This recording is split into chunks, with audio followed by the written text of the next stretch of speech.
Chapter 419, Wishing Polymath. This sequence sounds strong just from its name. The Reader Pathways Sequence 7 is called Knowledge Keeper or Detective. It's a job that leans towards grasping knowledge and deduction.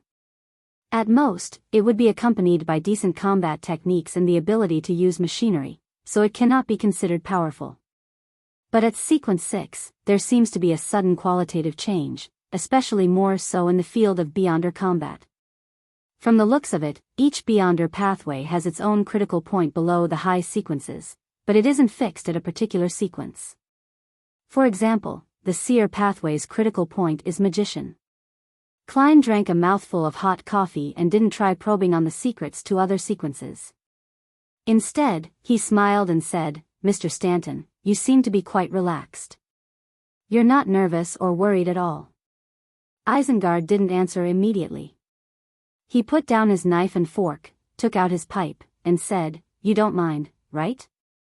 "Actually, I do, but the pollution and smog in Backland is already so bad that a few more puffs of secondhand smoke won't make it any worse." Klein shook his head and smiled. "This aids in your thinking?" "More accurately, it's a habit that I have after breakfast every day." Done with his pipe, Isengard took a deep drag. As the smoke was exhaled, he sighed and said, "Fear, nervousness, and worry doesn't help us face the threat. In that case, why not take it a little easier? The brain will become more active because of this." My assistant easily got worried, which led to his fatal disaster. Sigh, Isengard glanced at Kaslana and continued, "Furthermore, our opponent is a desire apostle. We have to refrain from having intense emotions."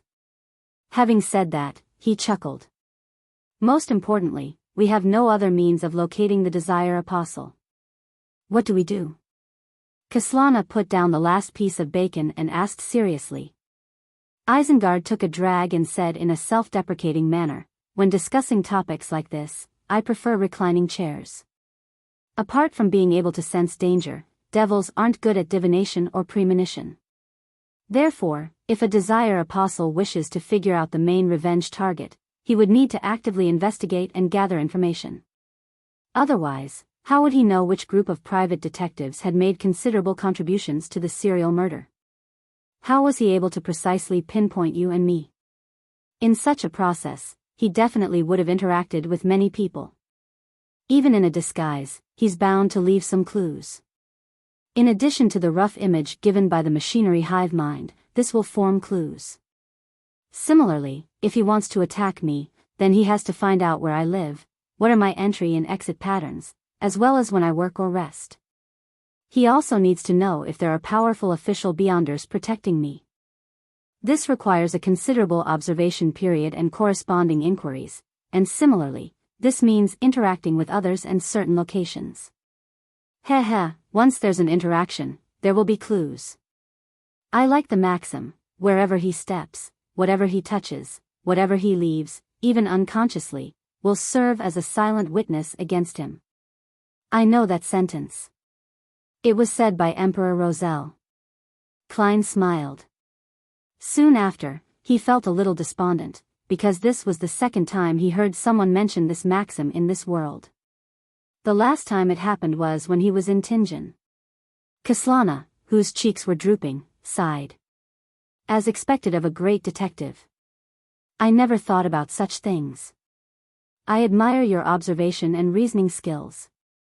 Isengard responded with a smile, everyone has their own areas of expertise. If it's just fighting, then I would be defeated by you again and again. Sherlock must have also thought of the things I just said. He also has outstanding observation and reasoning skills, and he's an outstanding detective. Actually, I felt a little ashamed when you were speaking so confidently earlier. Klein squeezed out a smile.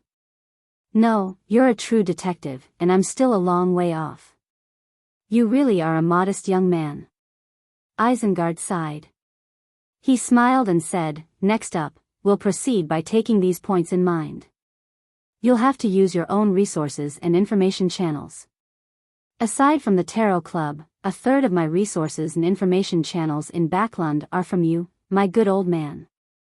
Klein forced a smile and replied, all right. Apart from the Beyonder gathering held by Eye of Wisdom, the only people he could seek help from were Merrick, Miss Sharon, Vampire Emlyn White, and Father Yutravsky. With the machinery hive mind secretly protecting me, I'll have to eliminate Miss Sharon and Merrick. I can visit Emlyn the vampire as he's now a half-believer of Mother Earth, and is under the protection of Bishop Yutravsky. He wouldn't encounter any danger from the official Beyonders. Klein instantly decided on the direction to take. Kaslana remained silent for a few seconds before replying, "No problem." Klein wiped the remaining cream onto the last bit of toast, chewed, and swallowed it at a leisurely pace before asking, "Mr. Stanton, you previously mentioned the activation of a particular sealed artifact. Will it be able to help us deal with the Desire Apostle?" "Yes, it played a critical role in finding and surrounding the Devil Dog back then," Isengard replied frankly. "Its code name is 1 to 42. 1 to 42. A Grade 1 sealed artifact is highly dangerous and can only be used in limited ways. Even the Backlund Diocese can only keep 1 or 2 items." A corresponding description flashed across Klein's mind, and he asked with great interest, "What is it? What abilities and negative effects does it have?" Isengard laughed and said, "That is a secret of the Church of the Evernight Goddess. I do not know, and I only know that it was originally not in Backlund. It was rushed here as an emergency because of the serial murders. It is said that it's a full-body armor which is silver in color with dark red blood stains. It once caused the destruction of a small city, and over 100,000 people died because of it." "Cursed armor?" Klein asked in return by giving it a name. Isengard spewed a mouthful of smoke and shook his head in seriousness. "Perhaps it isn't cursed. Some people call it Berserker's armor or Bloodthirster's armor. My church once guessed that the blood it stained with comes from a deity from ancient times. When it was first discovered, it appeared to be nothing out of the ordinary. It was treated as a simple antique, sold and collected by others. But as time passed, those who came into contact with it died, one after another. It was an extremely terrifying death, nearly to the point of dismemberment, and after that, with it as the center, death spread outwards. There was no longer any need for contact, and as such, a small city was destroyed. This happened early in the 5th epoch. The Nighthawks were responsible for the aftermath. As expected of a Beyonder from the Church of the God of Knowledge and Wisdom. He knows enough history and Beyonder events." Klein secretly praised. Kaslana asked, sounding a little worried, "Will it bring us danger?" "The Church of the Evernight Goddess definitely found the right way of sealing it, but for us, it's best if we avoid contact as much as possible," Isengard said, half as consolement and half as a warning. After breakfast, he and Klein went into the activity room where the fight had taken place. Kaslana first headed to the bathroom. Looking at her back, Klein thoughtfully said, "She seems to be a Beyonder from the Arbiter pathway. Your observation skills are indeed outstanding." Isengard sat down in the reclining chair. As Klein walked to the sofa, he whispered in confusion, "This pathway is strictly controlled by the royal family, the military, and the ancient nobles. Very few formulas and ingredients appear in the outside world." "Kaslana has such a background?" Isengard smiled and said, "Quite obviously. However, even to this point, she hasn't taken the initiative to mention the relevant matters. This implies that there really is a reason that makes it somewhat inconvenient for her to mention it." He looked at Klein with a smile in his eyes, as if to say, "Aren't you the same as well?" Klein laughed dryly and sat down. After a while, Kaslana came to the activity room and continued discussing the matter regarding the Desire Apostle with Klein and Isengard. As she was speaking, her expression suddenly became gloomy and she sighed. "I was pulled into the most dangerous case this time. I have no idea if I'll survive this at the end. If I were to be killed by the Desire Apostle, I wish to have this on my tombstone. She had a great mother." Kaslana's voice gradually lowered as her difficult-to-get-along-with personality seemed to soften. Isengard shared the same sentiments and nodded. "Similarly, he's the most dangerous enemy I've encountered." He then laughed and said, "If I die because of this, and both of you are still alive, would you be willing to help me deliver my remains to the Holy Temple of Knowledge in Lemberg? Stop raising death flags. Klein's mouth was half open, and he didn't know how to stop the two detectives in front of him. No problem, but I hope this day will never come. He tried his best to dispel the thought. Isengard glanced at him and asked curiously, Sherlock, what about you? If you were killed by the Desire Apostle, what wish do you have that you hope others can fulfill for you? Revive me. Klein sighed and said, I hope that I can be buried in a cemetery with good scenery. It's best if my corpse is intact and is sprinkled with holy water and fresh flowers. The core meaning of his words was, do not cremate me. The three of them fell silent for a while until they heard the tinkling sound of the doorbell. The visitor was the deacon named Decancer Bernard from the machinery hive mind. His hair was stubbornly squeezing out from the brim of his hat, giving his deep, masculine outline an indescribably messy feeling. This time, he wasn't holding the silver mirror named a Rhodes. It was unknown where he had put it. If I have a chance, I wouldn't mind using that magic mirror to see how my loyal and humble servant would react. Klein thought. Decancer didn't enter. He stood there, looking at the detective trio. He then quickly said in a deep voice, there's a clue to the Desire Apostle. Chapter 420, Devil Family Westborough, 6 Edward Street. Decancer Bernard pressed down on his black hat, pointed at the door behind the fountain, and said to Klein, Isengard, and Kaslana, we have reverse investigated the various information channels for any leaks of news or information. Combined with the outline of their side profile, as well as getting the help of the magic mirror, we managed to have a preliminary suspect. You obviously paused for a moment when you mentioned the magic mirror. I wonder what price you paid to get the answer you wanted. Klein sensed the problem in Decancer's tone and felt a baffling hint of sympathy for him. It's the owner of this house? Kaslana returned with a question, sounding almost certain. Isengard Stanton looked around and said, as if pondering, you chose to inform us directly because you found another piece of evidence? Yes, the portrait of the house's owner proves some of it. He never takes photographs, Decancer answered frankly. Besides, the people around here have seen a big black dog in the neighborhood many times in the past. This can basically prove that the suspect is that Desire Apostle. Having said this, Isengard couldn't help but laugh. Sorry, we were too anxious and didn't give you a chance to introduce the suspect. As he walked around the fountain and toward the front door of the house, Decancer quickly said, the owner of this house is Patrick Jason, the principal shareholder of a small bank. According to the description from his neighbors, he's a cheerful, enthusiastic, and optimistic middle-aged man who has remained a bachelor, but it is believed that he had several mistresses. At this level of wealth, the number of servants he hires is utterly inadequate. Every time a banquet or ball is held, he would need to hire a batch of temporary attendants from the City Family Servant Assistance Association. In regards to this, his explanation is due to a problem of insomnia. Too many servants will affect the silence he needs. I can tell that he has many secrets which need hiding, so he doesn't dare to hire too many servants, Isengard said half-jokingly. Klein, who didn't hire a single servant, said somewhat guiltily, perhaps it's simply because his finances aren't as good as others think. Yes, that's a factor that cannot be ruled out. Isengard stepped up to the porch and came in front of the main door. Decancer looked at Klein and said as if in enlightenment, you don't hire servants and only have your landlord's maid do temporary cleaning twice a week. Is it to conceal the secret that you're a Beyonder? Of all my secrets, that is the most trivial one. Klein deliberately smiled bitterly and said, yes.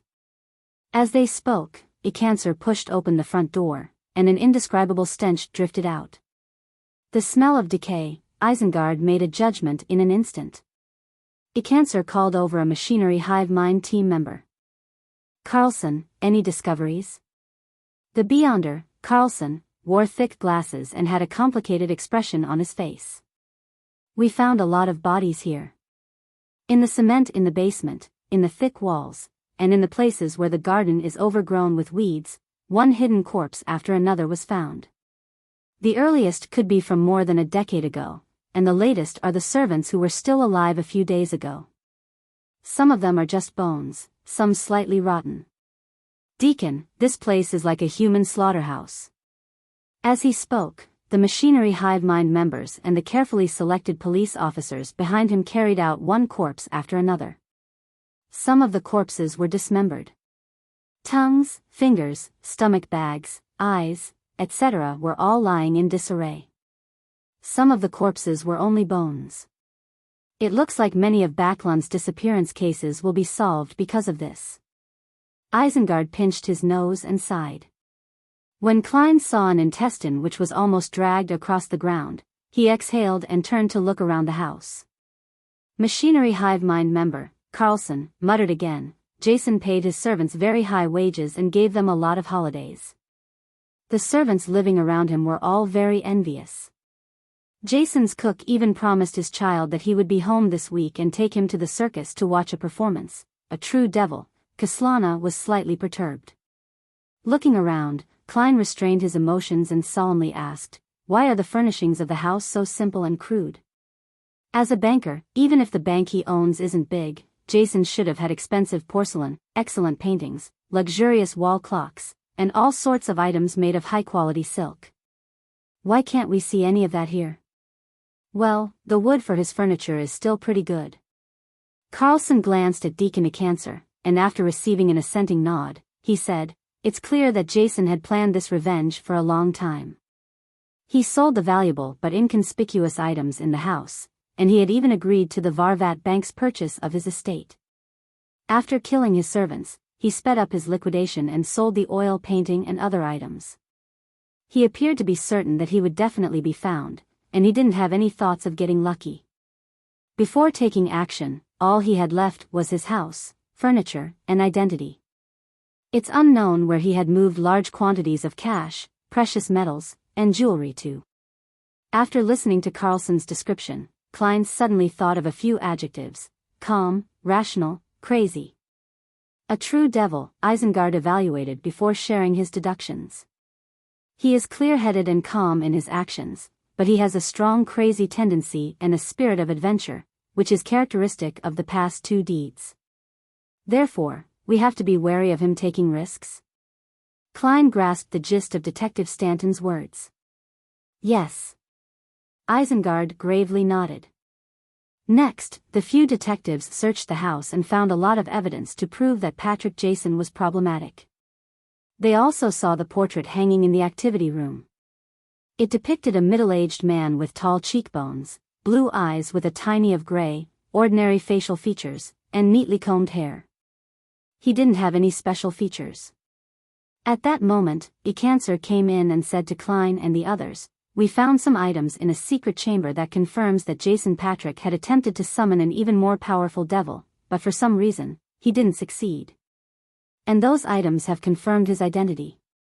He's a member of the devil family known as Beria, so his real name should be Jason Beria." "The Beria family?" Klein nodded, unsurprised. In the ancient Fourth Epoch, the human faction that worshipped devils formed a scattered alliance known as the Blood Sanctify Sect. This organization was internally divided quite drastically. The three great devil families of Noise, Anariel, and Beria were a tripartite balance of forces. Their ancestors once received the bestowment of the Abyss, and they worship an evil god by the name Dark Side of the Universe. They believe that he is the ruler of the Abyss and that he is the devastator of the world who would corrupt and degenerate the real world's entire universe. Isengard introduced to the unaffiliated Beyonders, Kaslana and Klein. Ecancer shook his head and added, "If a deeply divided organization doesn't eventually split, integration and unification are inevitable trends. Various situations and rumors indicate that the Beria and Anariel families have gradually weakened since at least 1,000 years ago, to the point of becoming vassals of the Noise family in recent decades. Well, the Beria family symbol is the abstract symbol combination of a pentagram and goat horns. Regardless, the Beria family is still an extremely ancient family with deep roots. It's no wonder Jason was able to raise a devil dog. Sigh, that's just one of the reasons. Another reason is that he owns a bank, even if it wasn't big. In the Second Epoch, the ancient god that corresponds to the dark side of the universe is Devil Monarch, Farbody. Is there any connection between the two?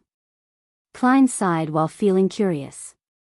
After much searching, the three detectives and the Machinery Hive Mind members could only confirm that Jason Patrick was the Desire Apostle, but they were unable to find the man's current location. On the pretext of getting help from others, Klein took a handkerchief that Jason had used during the devil summoning ritual, with plans on finding a chance to divine above the gray fog. After all, Jason had dealt with the items he often came into contact with. Shortly after, Icancer came to them and said with a heavy expression, "The Nighthawks will be bringing that sealed artifact here. We will be making a move first." "All right," Isengard and Kaslana answered at the same time. As for Klein, he had long since raised his hands and feet in approval inwardly. After exiting Jason's villa, which occupied a large area, Klein looked back and his expression gradually turned grim. He said doubtfully, "I think there's a problem." "What problem?" Kaslana hurriedly asked. Klein deliberated and said, "He sold the bank, his business, and many valuable items ahead of time. That means that Jason is prepared to give up his current identity and life. If his motive is solely to seek revenge on the devil dog, it's not sufficient to initiate such a series of actions. Maybe he had a very deep relationship with the devil dog?" "Sherlock, you might not think so, but I've seen people who treat pets as family," Kaslana said in disagreement. Isengard, who was standing beside them, solemnly said, "No, Sherlock is quite right. Kaslana, do you know what the ancient name of the Devil Pathways Sequence 8 is?" Kaslana revealed a look of contemplation. She had apparently heard of it, but she couldn't immediately recall it. At that moment, Klein answered for her in a low voice, "Cold-blooded." Cold-blooded. As she mulled over the name, she suddenly understood why the two great detectives, Moriarty and Stanton, would say so. Seeing her reaction, Klein pointed in another direction. "Let's split up and begin with our own information channels." After receiving an affirmative response from Isengard and Kaslana, he left in a hurry. However, he didn't rush south of the bridge to find Emlyn White. He wanted to head to the Chisak police station and retrieve the £50 he posted as bail. He has already been proven to be without problems. Both Isengard Stanton and the official Beyonders had given their respective testimonies. Chapter 421, Expensive Materials. The front door to Jason Patrick's house suddenly burst open, and a group of Nighthawks in black tweed coats jogged inside. They wore vigilant and alert expressions, as though they were facing an extremely terrifying enemy. Tap. Tap. Tap. A person decked out in full silver armor walked in. The armor exuded a feeling that made it seem like it was abnormally heavy. Various details about it adhered to an ancient style, and from its left shoulder, all the way diagonally to the abdomen area, it was stained with a splash of dark red blood that appeared impossible to remove. Coupled with the sputtering red spots in other places, it created a very queer and beautiful scene, as if it was a unique and magnificent decoration. Sol Assurer Soest took out his pocket watch and gave it a look. Change. The silver armor stopped, lifting its visor to reveal the wearer. It was a handsome man with black hair and green eyes. "Leonard, hot water has been prepared in the master bedroom's bathroom on the second floor. Don't delay any longer, otherwise, you'll only be able to return to the embrace of the goddess," Soest exhorted him. "Yes, Captain Soest." Leonard Mitchell, with the help of the rest of the Nighthawks, removed his heavy blood-stained silver armor. With red gloves on, he didn't say anything, nor did he hesitate as he rushed to the second floor and found the bathtub still billowing with white steam. Leonard quickly stripped off his clothes and lied down in the hot water without even exposing his nose. His skin quickly turned red like a cooked lobster, and strange, scar-like silver lines gradually started to appear on the surface of his skin. Those silver lines were like pure blade beams which constantly spread outwards and fused with the hot water. In less than 10 seconds, the steam disappeared and a thin layer of transparent ice formed on the surface of the hot water. Only when all the silver lines dispersed did Leonard sit up, panting heavily. He cocked his head slightly as if he was listening to something. Then, he said with a lowered voice, "Old man, do you know the origins of 1 to 42? An elderly voice rang out in his mind. You are getting more and more impolite. I don't know where that strange armor comes from. Without waiting for Leonard to ask further, he let out a chuckle. But I think I recognize the owner of the blood. Who is it? Leonard asked curiously. The slightly aged voice said in a low, deep voice, an ancient god before the cataclysm. South of the bridge, Rose Street, Harvest Church. As soon as Klein stepped into the quiet prayer hall, he saw Father Yutravsky and vampire Emlyn White, one in the front and one in the back, sitting on chairs of different heights. Their hands were placed in front of their mouths and noses, with their fingers clasped together and palms empty. This was the unique prayer position of the Church of Mother Earth. All novel full, right now, Emlyn White's expression was gentle and calm, without any trace of the arrogance and vexation which he had before. Klein slightly moved the corner of his mouth as he silently drew a triangular sacred emblem on his chest. He took a seat at random, waited until the prayer was over, and then walked over to Emlyn White. He said with a smile, "You are especially pious today." What? Emlyn snapped to his senses as he muttered to himself while his expression was pale. What have I done, what have I done? His voice trailed off, as though recalling what he had just done. Maybe it's not a bad thing. Klein consoled the vampire in an utterly unconvincing manner before sitting down next to him. I don't want to hear others say something like that. Although I feel my resistance is weakening, Emlyn wore a livid expression and he said with a tone filled with despondence, but I don't want to betray the moon. Klein didn't continue with the topic that depressed the vampire as he casually asked, do you sanguines worship the primordial moon, or a particular deity that represents the moon? Or perhaps, the two of them can be considered the same? All of them. Emlyn slightly raised his chin. To a pure-blooded sanguine, we obviously believe in the deity that represents the moon. Of course, it is the god who represents the moon. Her name is Lilith, and she is the ancestor of us sanguine, an ancient deity. And when humans become sanguine, they tend to worship the primordial moon. Under normal circumstances, the two can be considered equivalent, but there are times when they do not overlap and there are differences. A human becoming a sanguine? Klein wasn't surprised that Emlyn White was able to say the name of an ancient god from the second epoch. Instead, he was more concerned about the tidbit about humans becoming sanguine. Is this the vampire sequence that Mr. Azek had mentioned? He thought. Emlyn said with a slightly complicated expression, yes, there are two types. One is transformed from a bestowment from a powerful sanguine, and the other is transformed from consuming a corresponding potion. The latter is our most hated enemy. Why? Klein vaguely guessed at the answer.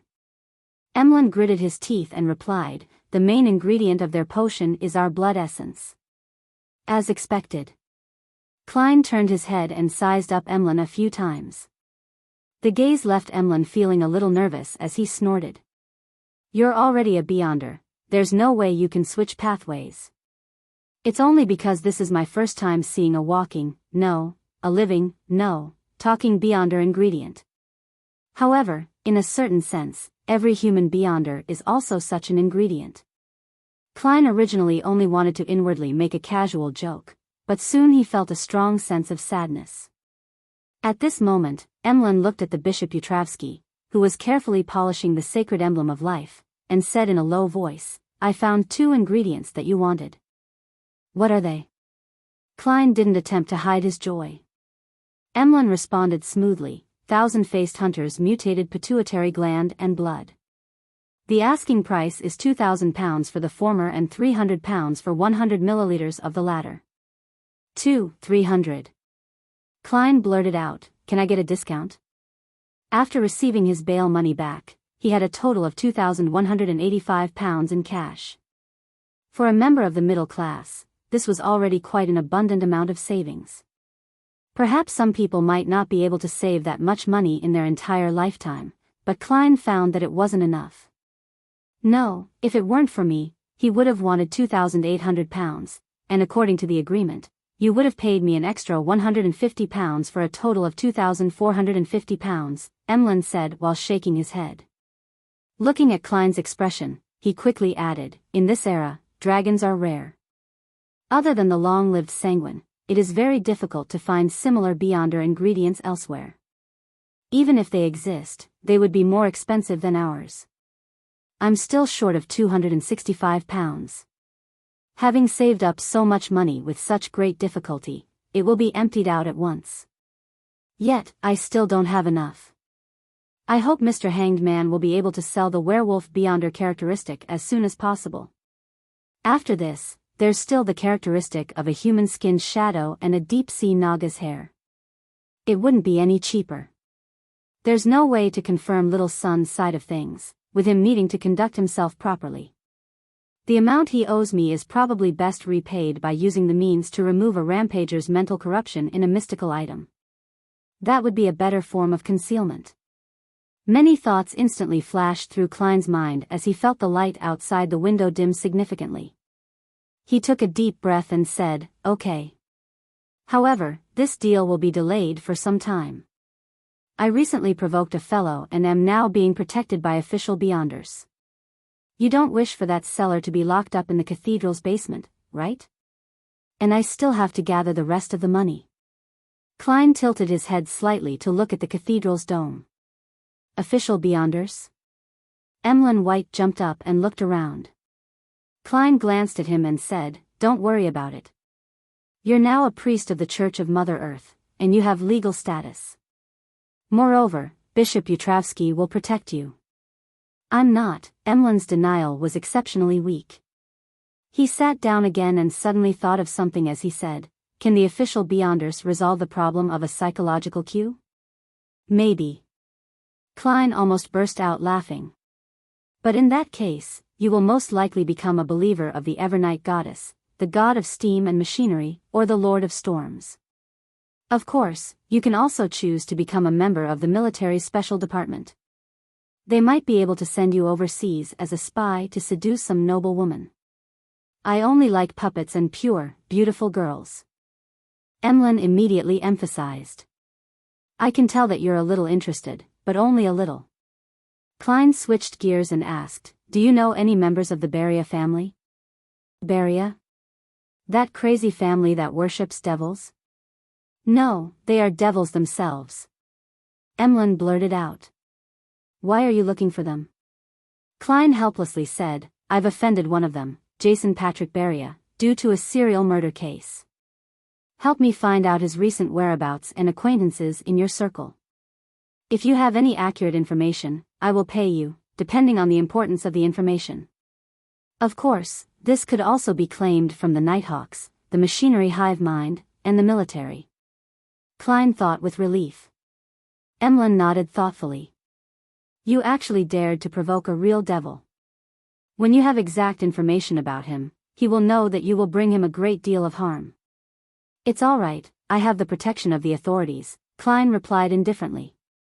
After a few seconds of silence, Emlyn said, well, I'll try. The payment for information needs to be at least £20. After finalizing this matter, Klein didn't stay any longer, and he walked out of the cathedral. His mind was filled with the question of how he was going to gather the money. Miss Magician's new book is about to be published. She should receive a sizable amount of money for it.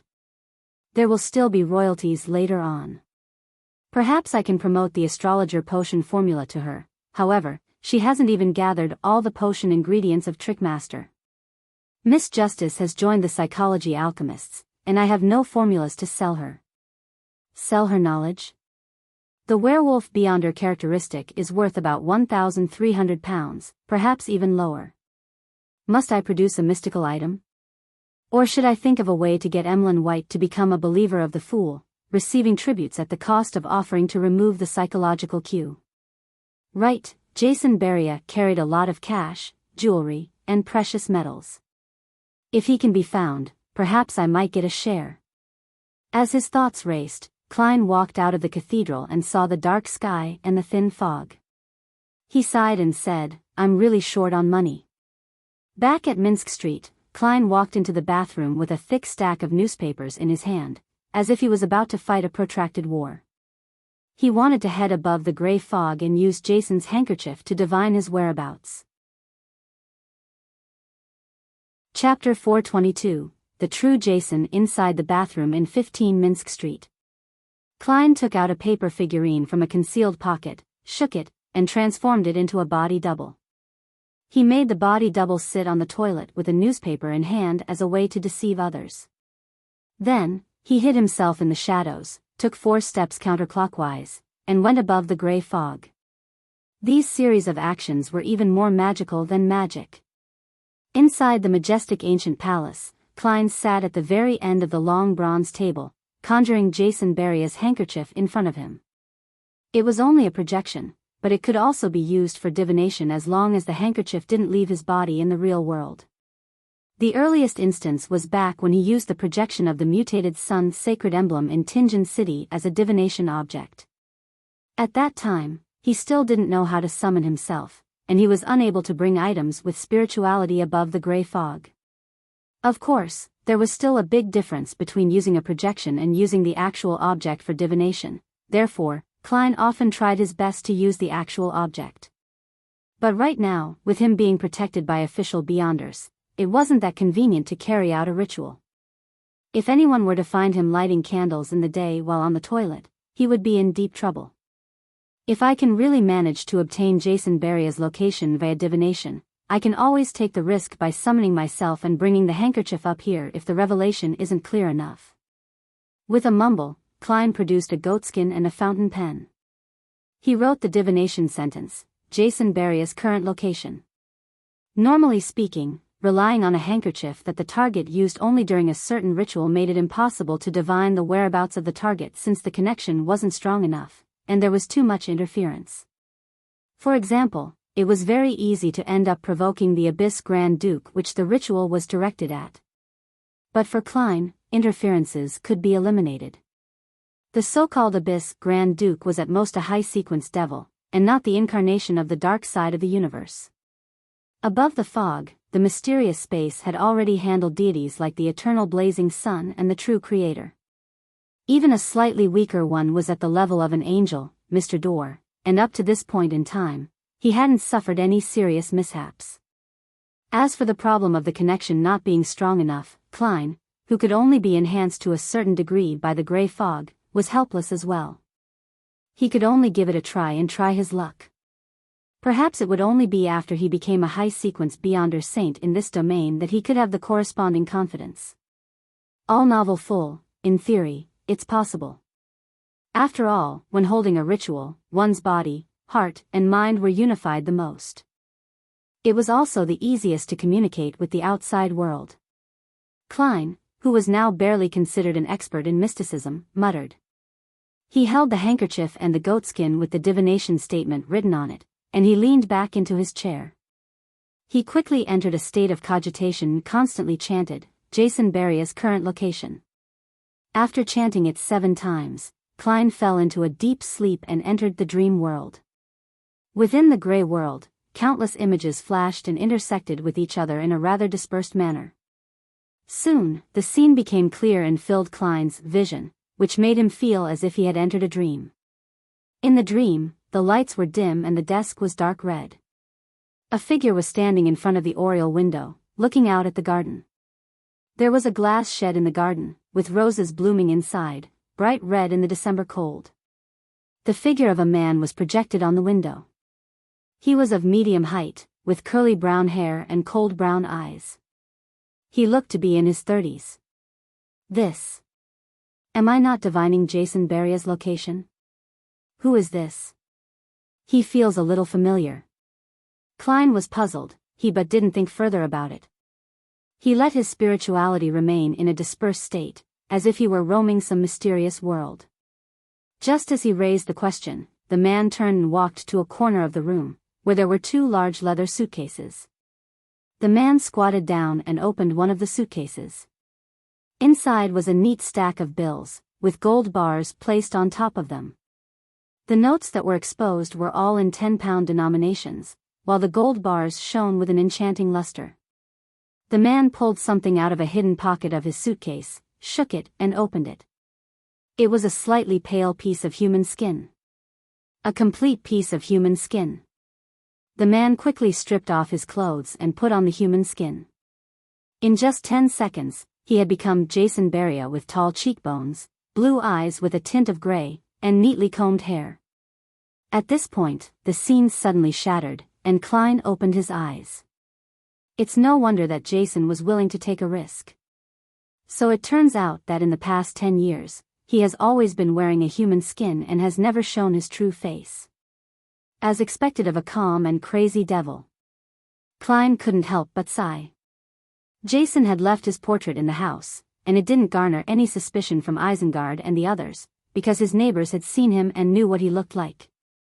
Even without the portrait, with the powers of the Beyonders of the official organizations, it would have been easy to reconstruct his likeness, and the result would have been even better than a photograph. Therefore, there was no reason for Jason not to have the drive to destroy something like it. This was something very logical. Who would have thought that he would have left a hoax in somewhere that looked to be most natural? If searches are made according to the portrait, even if the Nighthawks have sealed artifact 1 to 42, it wouldn't be that easy to lock onto the target. Moreover, in both times, he had used his own abilities to conceal his face. Who would have thought that his face, which had been tightly covered and concealed, was actually fake? Klein realized how cunning Jason was. He rubbed his temples and began to recall the scenes he saw in the dream divination. A house with a glass greenhouse. That's a pretty obvious feature. There aren't many similar buildings in Backlund. But the question is, how do I report it? The moment I tell the machinery hive mind, Jason would definitely sense the danger and start to disguise himself and move away. Directly find the Nighthawk with sealed artifact 1 to 42? What if I encounter someone familiar? I don't want to turn into ashes and be scattered into the Tussock River. Besides, I can't rush to report it. I just started gathering information, so how is it possible to receive any information from my various channels so quickly? That fellow is really carrying a large sum of cash and jewelry, a whole suitcase worth of bills. The total value may exceed £50,000. Thoughts raced through Klein's mind and it took him a moment to calm down. He decided to wait another 2 days, then use the appropriate means to inform the Nighthawks in charge of this matter with the revelation he received. With the divination coming to an end, he returned to the real world, removed his double, and sat on the toilet himself. In the afternoon, Klein threw a coin when he was about to leave. The revelation he received was that it wasn't beneficial for him to head out. There will be danger if I head out? Klein didn't hesitate to return to his living room and sit down. After about 20 minutes, he heard the doorbell ring and saw that it was Isengard Stanton who had come to visit him. "Mr. Stanton, any progress?" Klein asked rather delightfully. Isengard pointed to the back of the hall. "Let's talk inside." "All right." Klein made way by stepping aside. After sitting on 2 sofas which faced each other, Isengard held his hunter's hat and took a deep breath. "The Desire Apostle has appeared again." Seeing Klein maintaining his silence, he nodded in satisfaction and continued, "The families of 2 detectives refused protection, believing that they wouldn't be implicated, so they remained outside. Today, at lunchtime, they were found dead in their respective offices. One was so horrified that he died from fright. The other was too excited that he expanded the last of his energy. They were too stubborn, as expected of believers of the tyrant, but as a result, the mandated punishers have formally involved themselves.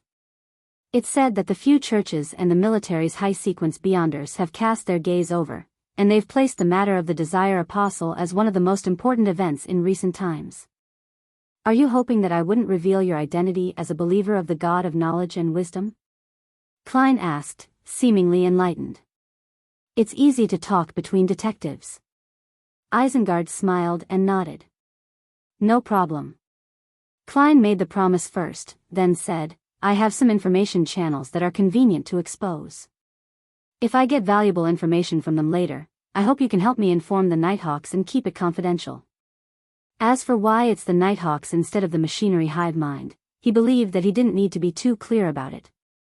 With the intelligence of a great detective like Stanton, he could easily figure it out.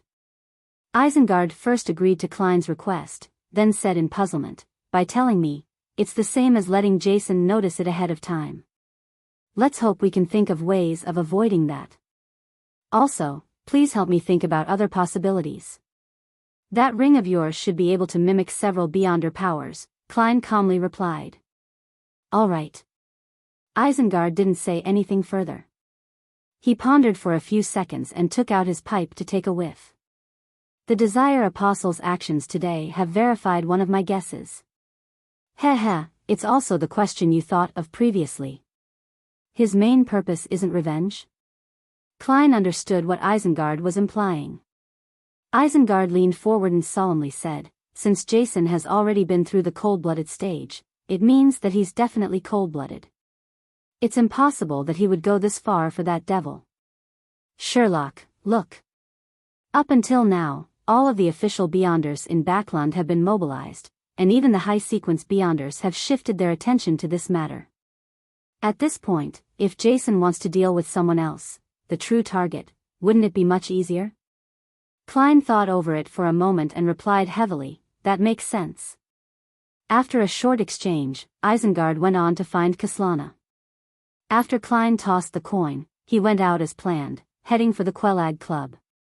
Neither of them had yet revealed their suspicions to the official Beyonders, fearing that it would end up directing harm at Jason, making him detect it and abandon his series of actions.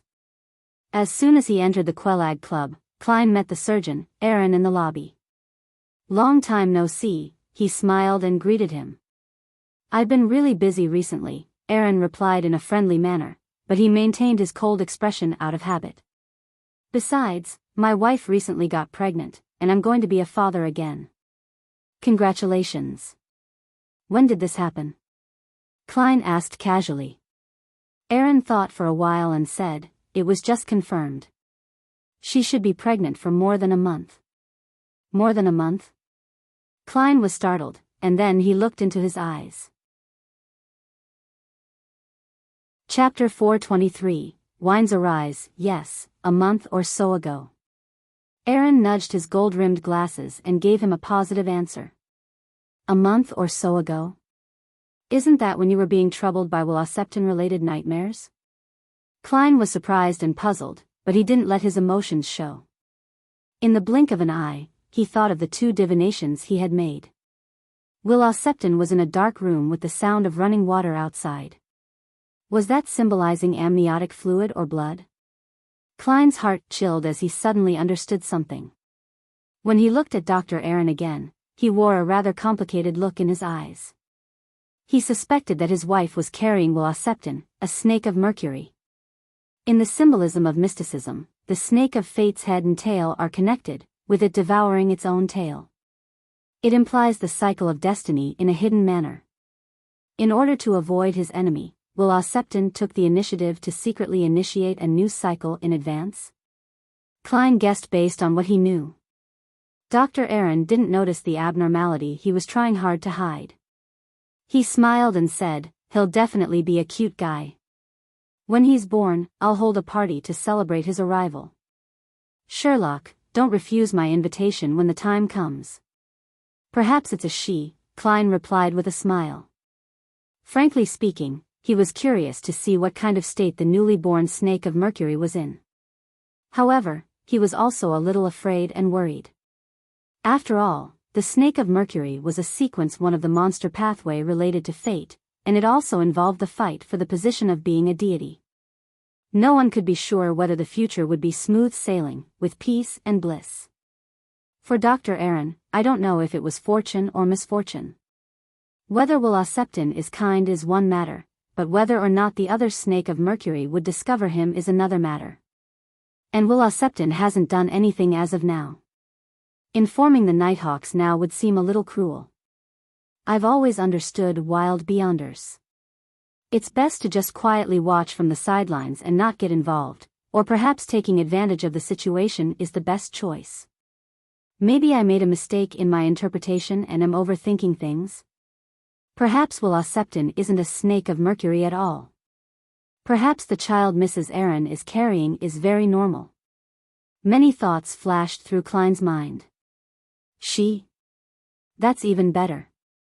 Aaron said in anticipation. After some thought, Klein asked another question. Have you had any nightmares lately? Occasionally, but they were all normal nightmares. There are no longer any nightmares of Wuxia anymore. Sherlock, thank you for your guidance, Aaron said earnestly. No, that makes it abnormal. As a keyboard warrior, my limited general knowledge of psychology tells me that occasionally dreaming of Wuxia would be the natural thing to do. It's a standard response from overstimulation. Since Will had caused you so much trouble and left such a deep impression on you, it would definitely be reflected in your dreams. Therefore, the correct outcome would be to occasionally dream about Wuxia, but the dream wouldn't be too clear, to the point of only knowing that something like that had happened without remembering the details. Klein was pretty sure. At that moment, he heard a rustling sound. He subconsciously looked outside the hall, only to see the darkness in the air being dispersed by a strong wind, and the thin light yellow fog was swept away as a result. The leafless branches swayed back and forth, and the strong gust of wind left a clear trail towards the southeast. A few seconds later, everything returned to normal. It's hard to see such strong winds in Backlund during winter. At least, I don't remember anything like it before. Aaron sighed as he looked out the window. That's not an ordinary wind. What happened? Klein suppressed his curiosity and made an excuse to go to the bathroom to perform a simple divination, but he failed to obtain any effective revelations. He temporarily put this matter to the back of his mind and prepared to head to the underground shooting range to practice his shooting. At that moment, a waiter wearing a red vest came through the warm hall and respectfully said, "Mr. Moriarty, your friend is here for you." Who? Klein asked in surprise. Mr. Acancer Bernard, the red-vested attendant answered. The deacon who's often forced to perm his hair. Why is he suddenly looking for me? Have there been any new discoveries? Klein immediately walked to the reception hall of the club. Acancer pressed down the hat which had been pushed up by his fluffy hair, walked over, and said with a lowered voice, "The mandated punishers have found Jason Patrick Beria." How was he found? Klein asked, half surprised, half curious. According to his divination, Jason Beria had always been wearing human skin. His true appearance and aura weren't what they had assumed they were. It was almost impossible for him to be found so easily. Acancer surveyed the area and said, "I'm not sure. I just received the news."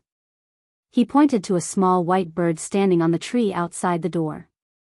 The bird was leisurely cleaning its feathers with its beak. Before Klein could ask further, Acancer gave a general account of what had happened. The mandated punishers found clues and confirmed Jason's location. However, the devil discovered the danger in advance and managed to kill 2 mandated punishers and fled before they managed to close in on him. This infuriated the higher-ups of the Church of the Lord of Storms. As such, Spellsinger of God, Ace Snake, is currently personally in pursuit. You likely saw a gust of wind just now. It was caused by him. He's the Archbishop of the Church of the Lord of Storms Backlund Diocese, and he's also one of the cardinals of the Church of the Lord of Storms. It sounds normal, but it also feels weird. According to my theory with Mr. Isengard, this can be also understood as a way for Jason, the Desire Apostle, to draw away high-sequence Beyonders. Klein asked after some deliberation, "Are you sure that the person discovered is Jason Beria?" Acancer's expression instantly turned heavy as he replied with an odd tone, "I'll give it a try," he replied in a strange tone. He motioned to Klein to follow him out and into a large carriage parked at the side of the street. There were 2 members of the machinery hive mind inside. Acancer took a deep breath and took out the strange patterned silver mirror from a special pocket in his clothes. After doing the necessary steps, he gloomily said, "Honorable Rhodes, my question is, where is Jason Patrick Beria's current location?" The surrounding lights suddenly warped, as if they were lights after a rain. A scene rapidly surfaced on the silver mirror. It was a riverboat with a sail raised. Jason Beria, with his high cheekbones, blue eyes with a gray tint, and neatly combed hair, pressed down his cap, propped up the collar of his coat, and hurried into the cabin. He's really trying to escape Backlund. Spellsinger of God seems to be heading towards the dock area, a female machinery hive mind member said in realization. That's way too easy for him to be exposed, right? Klein was filled with doubt. Icancer wasn't concerned with any of this, all his attention was placed on the silver mirror's surface. This time, there was only the choice of answering. Answering it wrongly or lying meant suffering a terrifying penalty. Soon, words in blood red appeared on the mirror. If the man you like is covered with lumps, has his skin shed, reducing him only to flesh and blood, or has become a monster, but it is still able to communicate with him, will you still like him? What a shameful question. Wait, a man? Klein almost turned his head to look at Icancer. Icancer slowly breathed out and said, I will, but I will kill him with my own hands. Very honest. A new combination of words appeared on the surface of the silver mirror. This question and answer game is simply a public hearing. Klein really wanted to cover his face. He looked at the other two machinery hive mind members and saw no abnormalities from them, or perhaps, it should be said that they were pretending to not have any abnormal expressions. He hesitantly said, I keep feeling that all of this has been too easy. Perhaps that's not the real Jason Beria? But Jason Beria was directed at him. Icancer was planning to put away the silver mirror. Klein thought for a few seconds and said after organizing his words, no, what I truly mean is that we have to abandon any ingrained judgments. What we are looking for is that desire apostle, not Jason Beria. The two might not necessarily be the same. This is a point that I have to mention as a detective. On King's Avenue, a luxurious carriage left the kingdom's parliament. The carpeted carriage was furnished with a bed, a sofa, a table, and other furniture, like a mobile room. Duke Pallas Negan, who was dressed in a dark blue admiral's uniform, was drinking a polished crystal glass of red wine that resembled crimson blood. As he sampled the wine, he said thoughtfully, invite Earl Hall to be my guest tomorrow. I would like to discuss with him about increasing the remuneration of the factory workers and improving their working hours, as well as amending the poor law. These are bills he has been pushing hard for recently. He should be very interested. Why would the Church of the Evernight Goddess suddenly be concerned over such matters? When sending the invitation, you can first inform Earl Hall about the topics I wish to discuss. The property restrictions for the elections are necessary and cannot be lowered. Otherwise, those who are in control of a large number of workers will take up more seats. Also, suppress the recent attack on the invalid voting districts. The secretary at the side quickly scribbled down Duke Negan's orders. After he was done, Duke Negan sighed and said, the reason I'm doing this is also for the sake of the nobles.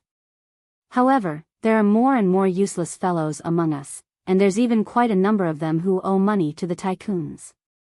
At that moment, the carriage didn't turn towards Empress Borough but went straight ahead.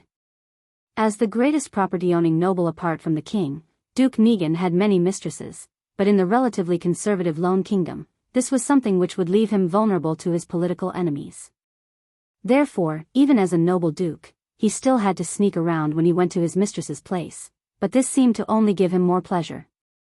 Today, he was planning to go to his most beloved mistress of the past 2 to 3 years, a young girl who had just turned 20. Duke Negan took out a bottle of medicine made of mummy powder and drank it. He couldn't help but touch the accessory hanging from his neck. It was a dark blue thumb-sized conch. It was a mystical item that the Church of the Lord of Storms had specially provided after his last assassination attempt by Kalangos. As long as Duke Negan blew on it, the Holy Wind Cathedral's Spellsinger of God, Ace Snake, would hear it and lock onto his position. In order to protect himself, Duke Negan even moved the residences of his mistresses to areas near the Holy Wind Cathedral. The carriage slowly moved until it reached an extremely luxurious building. At a glance, there was a glass greenhouse filled with bright red roses. Chapter 424, The Problem of Change Inside the Carriage Outside the Quelag Club. The Desire Apostle might not necessarily be Jason Beria? You believe that we might have been misled? Icancer didn't scoff, show contempt, or think lightly of what Klein had said. Instead, he began to seriously discuss the problem with him. Not a bad deacon. However, it could also be due to him frequently using the magic mirror name erodes. No matter how bad his temper is, it would eventually be worn out. Klein praised silently and nodded sincerely. This is my personal opinion, derived from a cautious standpoint. It's very easy to prove it again. Ask the magic mirror of the Desire Apostle's location, and not of Jason Beria's location. Icancer pressed down his hat and said, "Makes sense." His expression turned serious once again, and his gaze landed on the magic mirror in his palm. Deacon Icancer, if you were to ask for any clues here, the devil will definitely be able to detect it, Klein reminded them. That's right.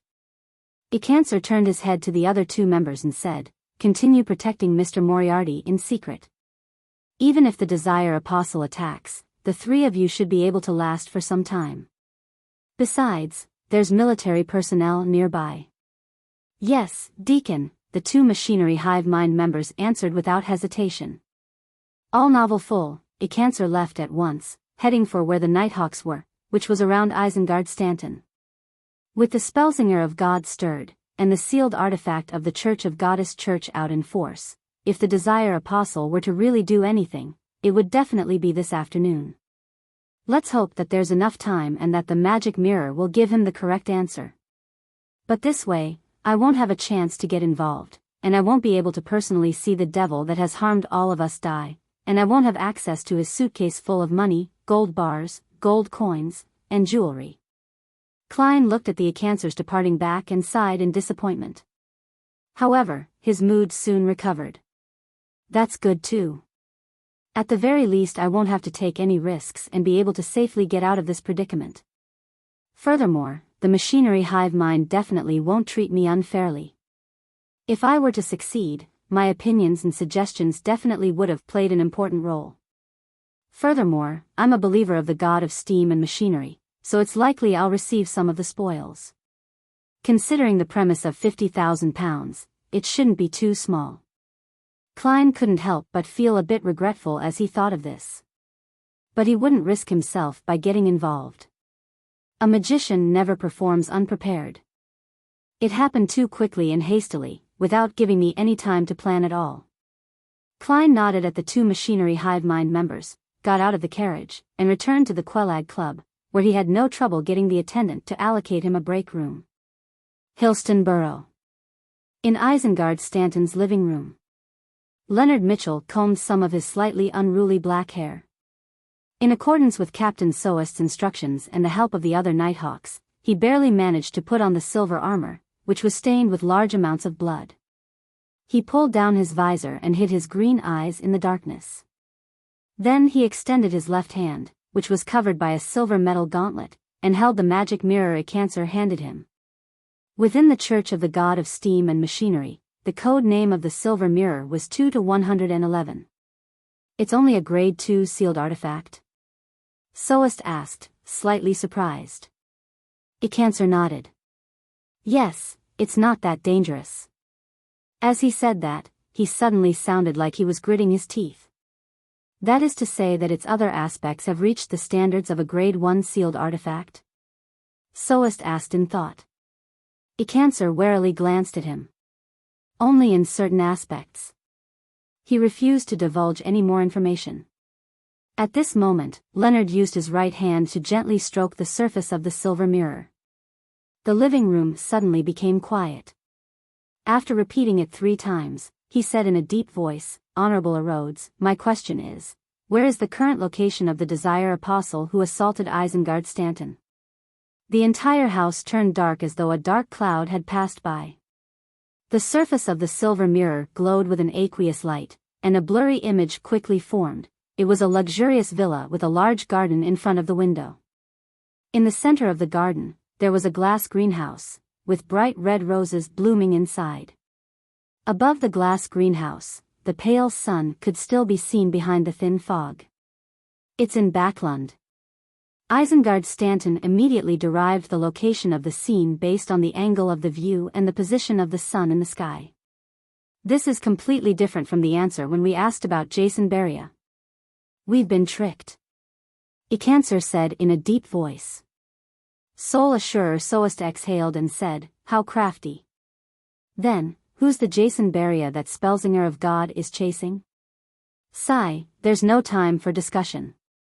We need to narrow down the general location of the presented scene. Then, we'll immediately take action.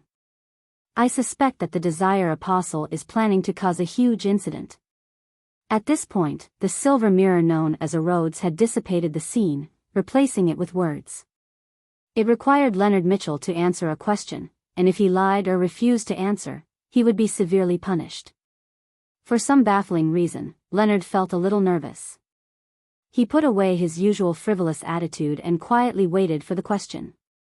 A few seconds later, he saw the blood-red words change, taking shape one by one. On your body, is there something attached? Halfway through the question, Leonard's pupils rapidly contracted. His back tensed up, and a cold sweat broke out on his forehead.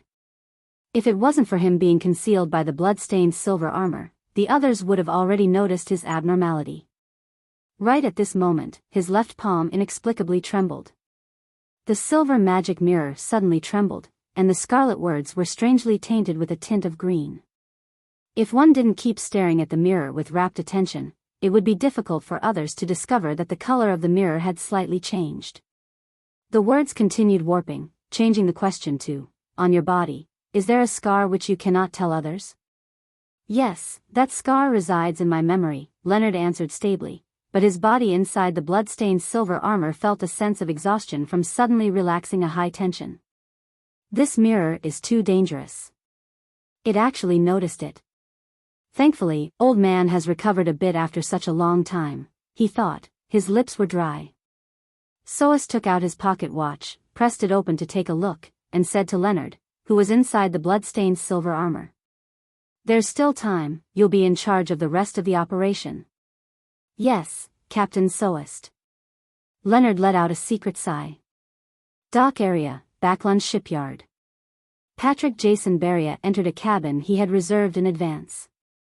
He looked out of the window and observed the sky filled with fog as he silently counted the time. After a while, he quickly took off his hat and clothes. Then, with a tug of his hand, he pulled off the outer layer of human skin. Under the human skin was a beautiful woman in her early 30s with a profound look in her eyes. She wasn't the man with brown hair and brown eyes whom Klein had seen during the dream divination. The woman took out some clothes and put them on methodically, quickly becoming an absolutely charming woman. Finally, she pulled out a fist-sized stone figurine from the bottom of a suitcase and wrapped it tightly with the peeled-off skin before tying a dead knot. Having done all this, the riverboat was already some distance away. She opened the window and threw Patrick Jason's skin along with the stone figurine into the river. Plop! The human skin that was tied to the heavy object quickly sank. The woman clapped her hands and closed the window. Carrying the suitcase, she changed to a different cabin she had prepared. Then, she sat down at the window of the new cabin, propped up her elbows, her face in her hands, and looked out leisurely. After an unknown period of time, she saw a strong gust of wind blowing in the air, dispersing the thin fog. The corners of her lips curled up into a brilliant smile. In a luxurious villa not far from the Holy Wind Cathedral in Sherwood Borough. The bloated, blue-eyed Palace Negan bear hugged his approaching mistress, a beautiful young girl with a bit of innocence on her face. There were two people following him. One of them was a middle-aged man wearing a black tailcoat. He had brown hair and blue eyes, but he didn't wear an expression. He was a Beyonder guard provided by the Church of the Lord of Storms, a Sequence 6 wind-blessed. The other person was Duke Negan's secretary. He was a thin blonde young man with delicate features, looking refined and reserved. His biggest flaw was his receding hairline, which didn't match his age. As for the other guards, or security personnel, they were spread out outside the house. On the second floor, the wind-blessed entered the bedroom before Duke Negan for a quick inspection.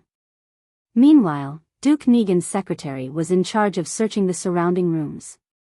After confirming that there were no problems, they nodded at Duke Negan, indicating that he could continue. My roused-up feelings have almost calmed down, Duke Negan said half-jokingly. His mistress happily responded, "Then we can have a nice chat. I'd like to hear about your time at sea. I hope you'll eventually have the energy to do so." Duke Negan carried his mistress into the bedroom and closed the door behind him with his heel. His secretary and the Wind-Blessed entered the rooms on either side of him, not relaxing in the slightest. In the attic of this house, a man in a dark overcoat sat on an old chair, his eyes half closed.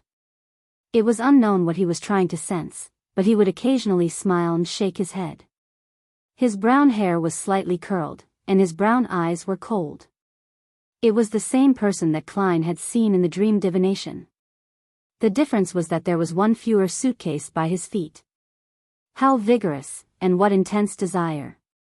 This doesn't match my judgment of him. It looks like he took some medicine. That just works so well for me. Heh heh, how could they possibly imagine that Patrick Jason Beria is actually two people? The man tilted his face up slightly as if he was intoxicated. It's almost time. Right now. His right hand suddenly clenched, as if he was tightly clutching someone's heart.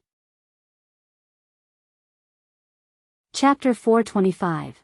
Under the roses beyond the window, the glass greenhouse reflected the pale light of the sun, and the bright roses stood out even in the thin fog.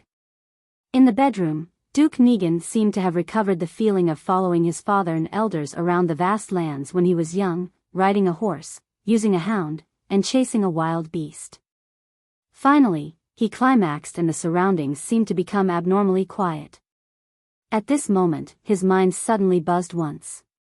He felt as if the pleasure and comfort he was feeling had suddenly exploded one after another.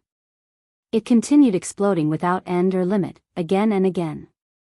Duke Negan's waist kept shaking, and his eyes were blank, his brain having lost its train of thought. His heart began to beat violently in an unbearable manner, like a steam boiler whose pressure had gone beyond its limits. It could blow up at any time, and hot steam could gush out at any moment. If it were an ordinary person or a Beyonder who wasn't physically strong, they would have suffered a heart attack, a massive cerebral hemorrhage, and die on the spot. But Duke Negan ultimately managed to ride through the attack. Only his eyes were unfocused, and saliva was flowing out the corner of his mouth before he weakly slumped onto his mistress. The Wind-Blessed and the Duke's secretary, who were on guard on both sides of the room, simultaneously sensed the strange and mysterious smell of spirituality. The former's body was suddenly surrounded by a violent wind, sweeping him towards the wall, and with a clang, a large hole was blown through the wall as he stepped into the bedroom. The secretary went straight to the source of the mystery, the attic of the house. Along the way, he didn't evade or dodge, but the decorative vases and other objects in the corridor seemed to have found lives of their own and avoided him in ingenious ways.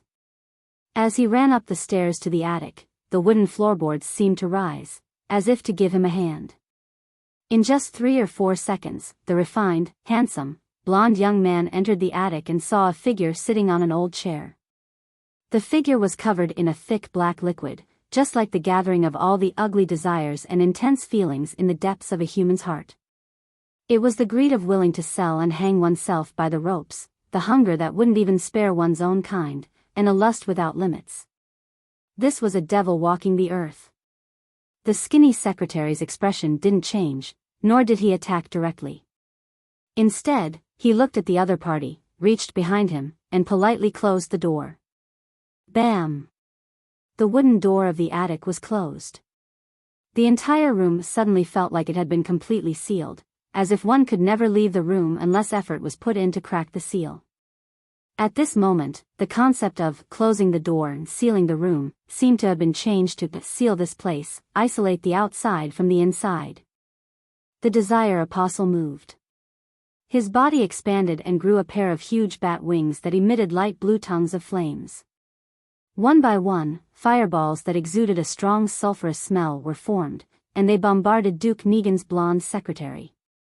The secretary reached out with his white-gloved left hand and clenched it while half-turning his wrist. Boom! Boom! Boom! The fireballs stopped following the principle of straight or parabolic paths as they scattered in every direction in a sudden outburst of chaos, like the irregular movement of tiny particles suggested by a botanist. Some of them hit the wall, some hit the ceiling, some fell beside the weak-looking secretary, and some fell backward, almost wounding the Desire Apostle himself. The entire attic was a mess, with traces of destruction and char everywhere, and the house even shook a few times. However, the mysterious power that was sealed in here, or the rules that had been tampered with, had yet been destroyed. The surrounding walls, the old wooden door, and the dusty roof appeared to be on the verge of collapsing, but it remained intact. The Desire Apostle wasn't frustrated by the failure of his previous attempt, nor was he flustered that he couldn't control his enemy or catalyze him into a frenzy, due to his calmness and restrained desires.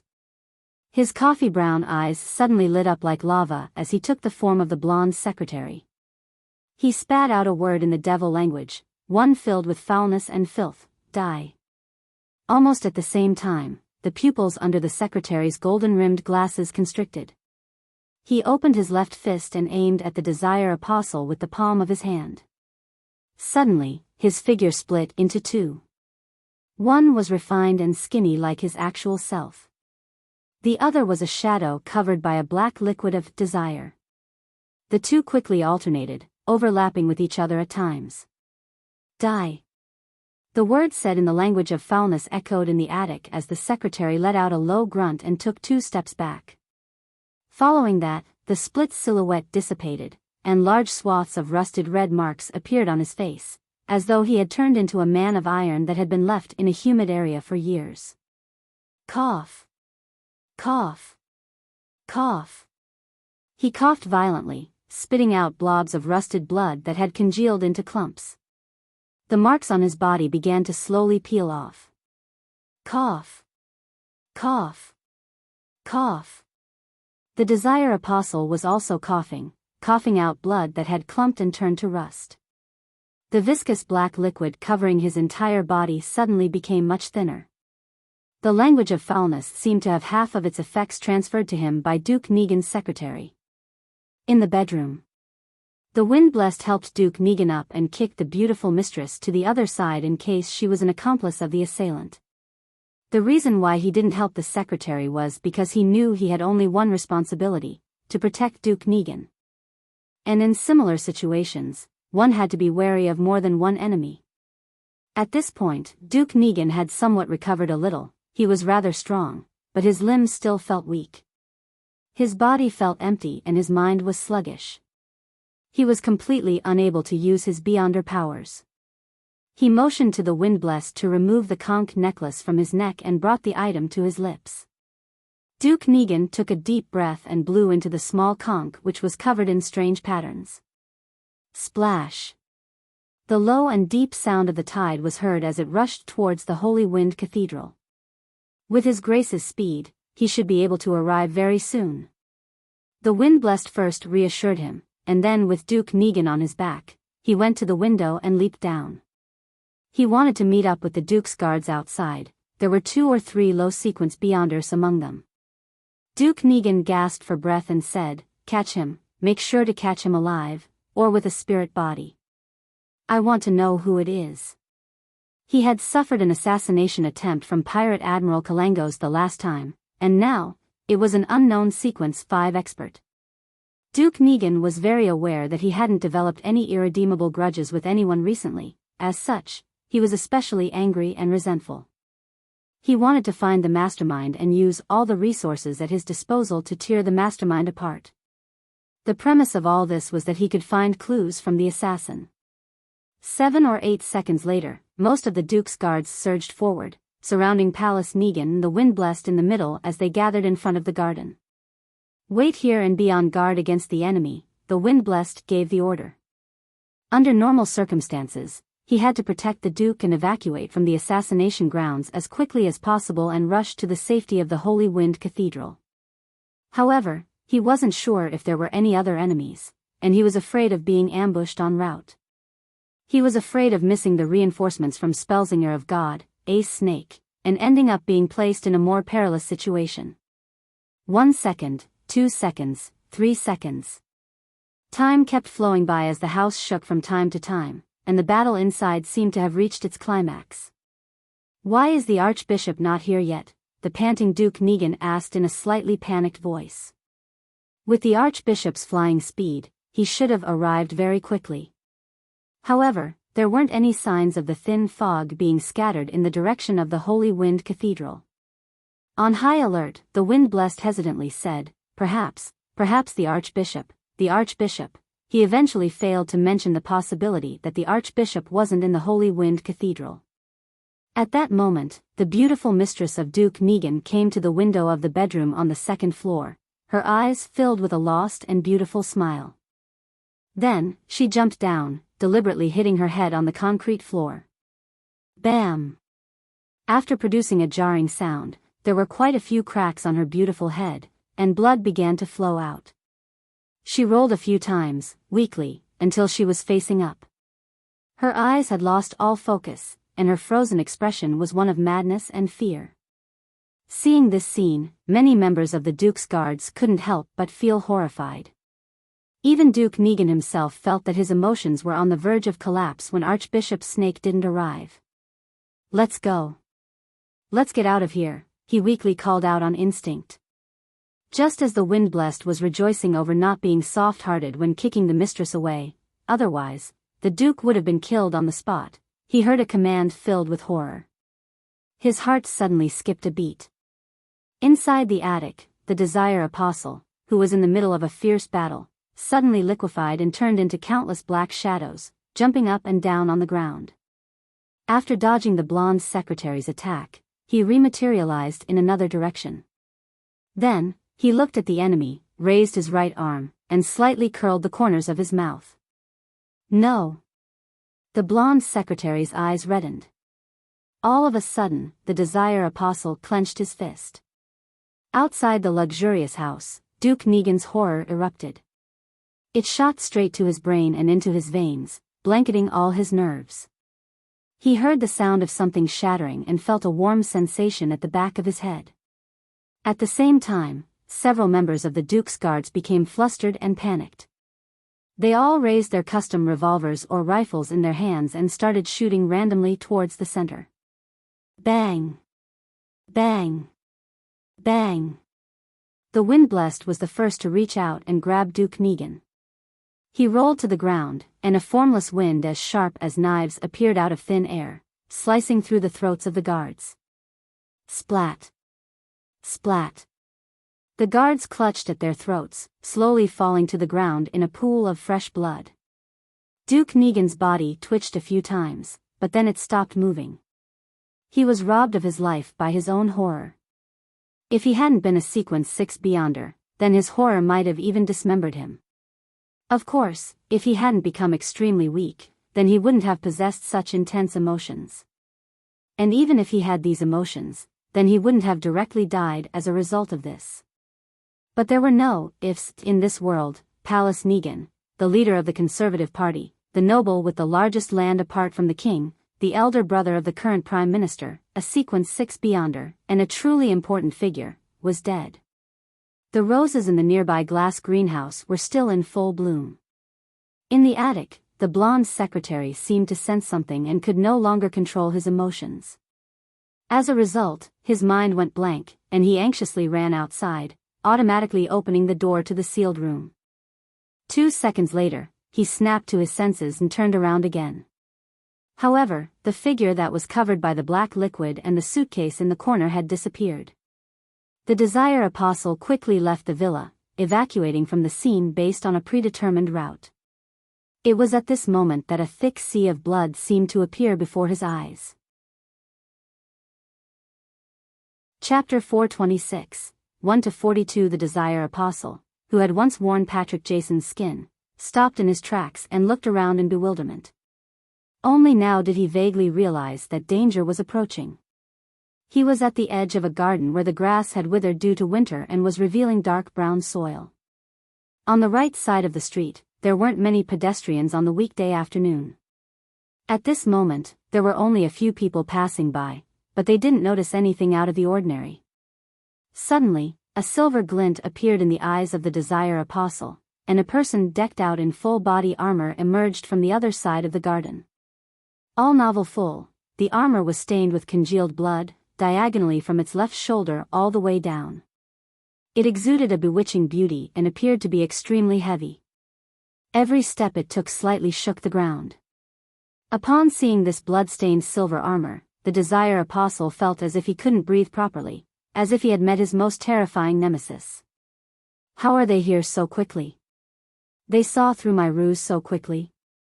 The Desire Apostle regained his calm and cold-bloodedness, fully focused on sensing the emotions and desires of the Beyonder inside the blood-stained silver armor. However, to his despair, the silver armor completely blocked his Beyonder powers. It was as if he had touched a rock, a piece of cold armor which had no one in it. The Desire Apostle had no choice but to raise his right hand, spreading out his giant bat wings and bringing with it some blue flames that rapidly condensed. At that moment, a silver light flashed from his right palm, and his thumb fell to the ground. The wound was extremely clean. Amidst swooshing sounds and a flash of silver light, the remaining 9 fingers of the Desire Apostle were severed. The suitcase he was carrying also fell to the ground with a thud. The Desire Apostle's pupils immediately contracted to a needle point, and he flapped the pair of huge bat wings on his back to escape in another direction. The shadow under his feet shrank back without anyone realizing it, hiding in one spot. The Desire Apostle had only taken 2 steps when countless silver lights burst out from his body like blooming fireworks. The thick black liquid that covered his body splashed to the ground like raindrops. His forearm, arm, shoulders, ribs, neck, and other parts of his body broke off and smoothly slid downwards. Splat. Splat. Splat.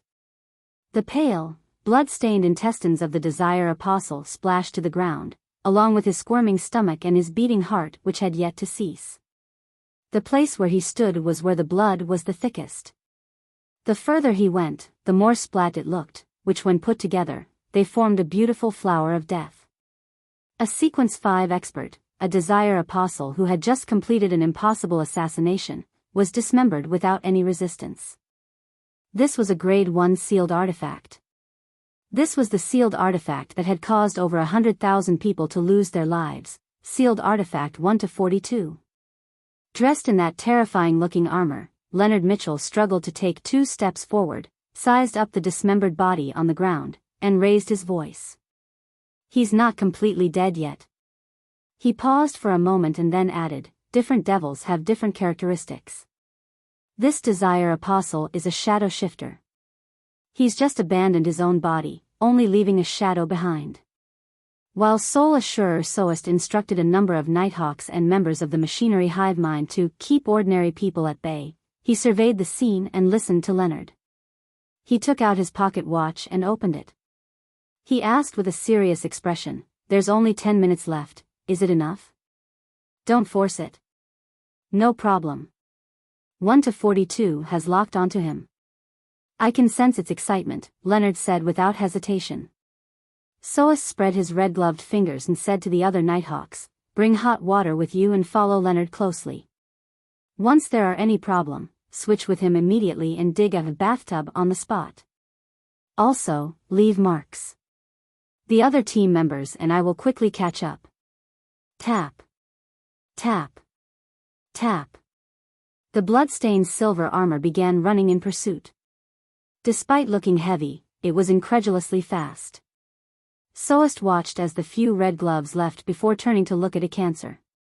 "Deacon Bernard, take the rest of the machinery hive mind members to that house. Watch the Duke's guards and anyone else that's alive at the scene." "Watch?" Icancer subconsciously returned with a question. Soest nodded seriously and said, "How can the Desire Apostle be able to determine that the Duke would be coming to this house today, to the point of precisely pinpointing the time, and then perfectly luring the Spellsinger of God away?" Icancer was instantly enlightened. "Are you saying that a member of the Duke's guards or someone trusted by him is a partner of the Desire Apostle? Otherwise, there was no way that his timing could be that perfect. The so-called operation wouldn't have any chance of success otherwise. It can only be said that this is the most probable cause. We cannot eliminate the assumption that the Desire Apostle has a powerful clairvoyant." Soest didn't continue as he led a second batch of Nighthawks and followed the marks to reinforce the teammates up ahead. With a calm face, he led the rest of the machinery hive mind back to the house of the Duke's mistress. He looked up at the pale sun behind the thin fog and knew that the situation in the whole of Backland, and even the whole of the Lone Kingdom, or even the world would change because of what had happened today. In the darkness of the sewers, a shadow was advancing rapidly in a particular direction while clinging to the bottom of the stone wall. He wanted to take advantage of the fact that the blood-stained armor was tall and heavy, making it inconvenient for him to move around in certain narrow areas of the sewers, thus allowing him to shake him off his tail. Every time the shadow moved a certain distance forward, it would stop, frozen in place. His pitch-black surface continued to swell and solidify as if it was trying to produce new flesh and blood, but due to a lack of materials, it failed miserably. The Desire Apostle let out a painful gasp, feeling that he could lose control at any moment in this state. After a short breather, he continued to run for his life, unable to afford the time to decrease the threat of the problem he faced.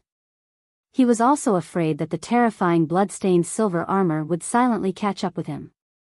At the Quelag Club, Klein entered the lounge and took the newspapers to the toilet. He was afraid that the Desire Apostle would flee in advance, leaving potential danger for himself, Isengard Stanton, Kaslana, and the innocent private detectives.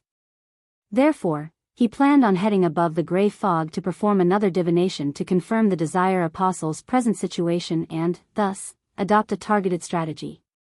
After repeating the previous process of replacing himself with a paper figurine, he sat in the seat of the fool, conjuring Jason Barria's handkerchief and trying to divine his current location. In the dusky dream world, Klein saw the dark sewers.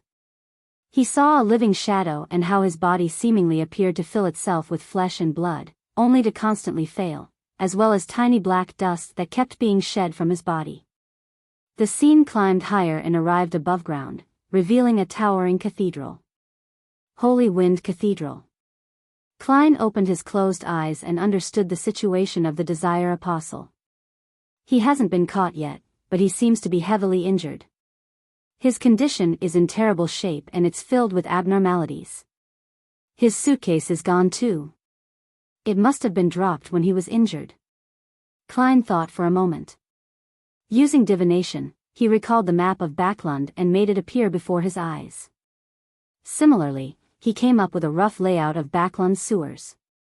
Having previously made full use of the sewer system, he had always been gathering similar information such as this. The main focus was on Eastborough, the Backland Bridge area, and the area where he was located in, Sherwood Backland. After some hard work, he had long completed the first stage of his plan of understanding the main layout of the sewer network. To have a more in-depth understanding of it would require an extremely long period of persistence. When the time came, Klein even thought of infiltrating Backland's municipal hall and directly sneak a peek at the design prints. According to the two maps and the scene seen in the dream divination, Klein noticed that the Desire Apostle, Beria, hadn't fled in the direction of the Tussock River. Instead, he had taken the opposite route to Hillston Burrow, as if he wanted to pass through and enter the artificial lake in Empress Burrow. In other words, he's getting closer and closer to me. Klein's mind stirred as he suddenly had an idea. Although I'm not sure which sewer he'll pass through, I can make a judgment via divination. He's heavily injured and in a very strange state. His interference in this aspect has turned extremely weak. At close distances, it's not like I can't find him. After all, I've seen what he really looks like, and I have a grasp of his aura. When it comes to finding people, I'm a professional. I have to do something. I can't let him escape just like that. There's still time. After confirming the degree of danger, Klein made up his mind and returned to the real world. He took out the candle, quickly set up a ritual, summoned himself, and responded to himself. Not long after, there was a figure in black armor, wearing a black crown, and a cloak of the same color in the bathroom. It was Klein in his spirit body state while carrying the Dark Emperor card. He also included mystical items such as the sun brooch and biological poison bottle, so as to ensure success. Then, he disappeared into the air and left the Quelag Club in another direction. The current Klein could fly, so he was very fast, but he couldn't cause any wind, because he was a spirit body. He scraped past a tree and took away a dead branch. Having seen Jason Beria's actual appearance before, together with his own memory in the handkerchief as a medium, Klein, combined with the layout map and the dowsing rod divination, quickly determined the sewer areas that Jason had passed. After entering the pitch-black and fetid area, Klein used his maximum speed to pass through a large number of narrow areas and entered a relatively spacious area. The dark river flowed, and a mixed smell filled the air. He would occasionally change his direction and chase after Jason Beria. The Desire Apostle nearly lost control again. He stopped and pressed himself against the damp walls and cold pipes, trying hard to rein in his bloodlust and his desire to kill. Pant. Pant. The thin shadow started to move. At this moment, he suddenly turned his head to look at the spot he had just passed. The pitch-black armor and the black crown first entered his eyes, outlining an extremely imposing figure.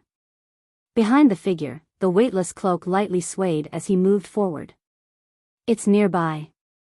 A body of heavy silver armor stained in blood went through the entrance and climbed down to the sewers. Chapter 427, The Choice of the Times. The murky river in the sewers flowed beneath the unlit surroundings.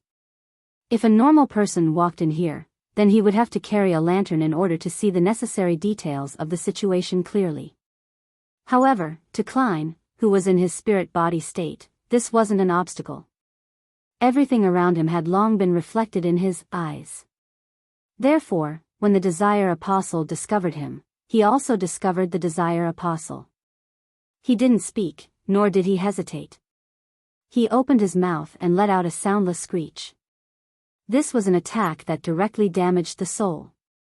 The Desire Apostle suddenly stopped moving, as if someone had delivered a heavy blow to him. Large patches of shadow-like black substances fell off his body, as though he was shaking off the snowflakes that had been tainted with the deepest desires. In that instant, the Desire Apostle, who was already severely injured, almost fainted. Without the support of his physical body, he was like a candlelight in the middle of a raging wind, swaying back and forth, on the verge of being extinguished at any moment. His shadow suddenly dispersed, turning into a pitch-black liquid that flowed in all directions, making it impossible to know which shadow to pursue. At that moment, a shadow suddenly jumped out from the darkness behind Klein, and it suddenly rushed forward. The black liquid, that could no longer be considered sticky, was merely a tool used by the Desire Apostle to confuse and make it easier for him to launch a surprise attack. Klein didn't seem to react at all, allowing the shadow to lunge onto him. However, the Desire Apostle suddenly shivered, as if he had touched the coldest and chilliest object possible.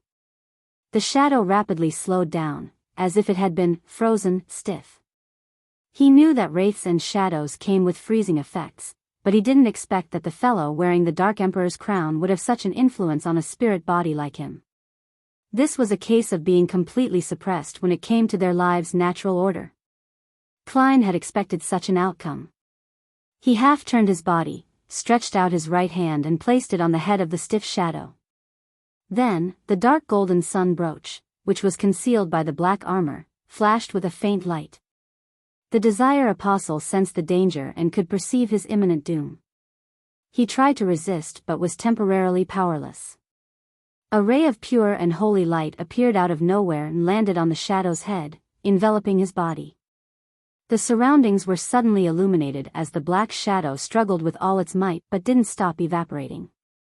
In just a blink of an eye, it had become abnormally thin, and its spirituality was filled with the radiance of the blazing sun and cries of indignation. Klein didn't give him a chance to catch his breath, and he summoned another pure and bright holy light.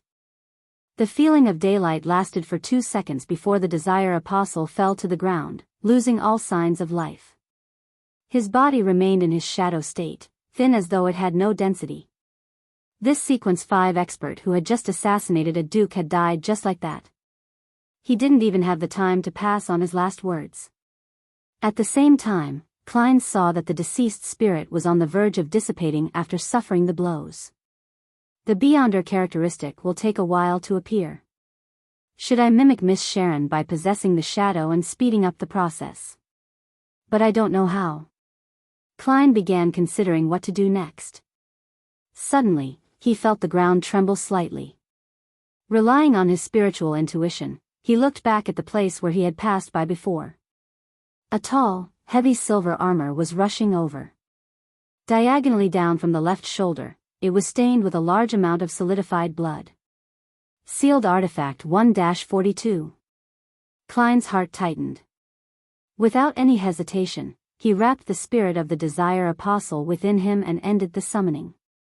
His original plan was that as long as the official Beyonders arrived, he would return immediately even if he didn't manage to finish off the Desire Apostle, handing over the rest to them. The red glove and the blood-stained silver armor only saw a silhouette wearing a black crown and a similarly colored cloak before it disappeared without a trace.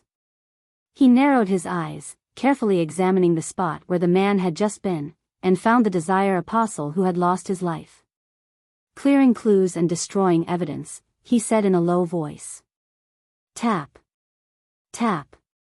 Tap. The red gloves who were behind him arrived one after the other. After returning above the gray fog, Klein wasn't in a hurry to channel the spirit. Instead, he directly left the mysterious space and returned to his body in the real world. He skillfully packed up the ritual items like the candles, and soon, the last traces were removed. After doing all of this, he once again created a double. He took 4 steps counterclockwise and arrived at the ancient palace above the gray fog.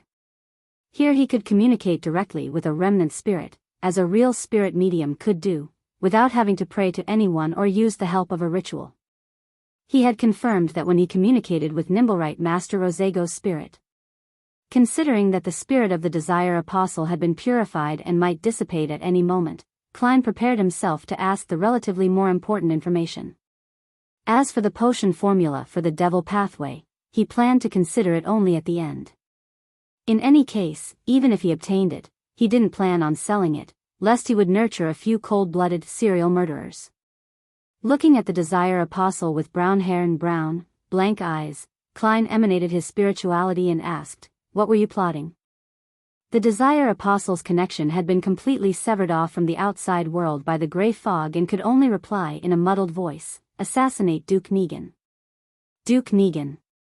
Him again? Who wants him dead so much? Klein was stunned as he asked, "Did it succeed?" "Yes," the Desire Apostle answered calmly without giving any additional descriptions. In this state, he only replied to whatever he was asked. "Poor Duke Negan, the Lord of Storms wasn't able to protect you." Klein gestured the sign of the crimson moon on his chest. He didn't attempt to understand the details and directly asked, "Who instigated you to do so? Was it the organization that had commissioned Rear Admiral Hurricane Kalangos?" Klein recalled the assassination attempt. The Desire Apostle calmly said, "An organization, the most secret and ancient organization, most Beyonders don't know of its existence. Its members are said to have important figures in various fields, maybe the higher-ups of the various churches and militaries of different nations." Sounds familiar. Could it be that secret organization which Emperor Roselle joined, the ancient organization that wields the second blasphemy slate? Klein's mind stirred as he asked, "What kind of reward did they promise you, that you would be willing to give up your identity of more than 10 years? The Desire Apostle replied in a slightly changed voice, "A card of blasphemy, the Abyss card." A card of blasphemy? The Abyss card, one of Roselle's 22 cards of blasphemy.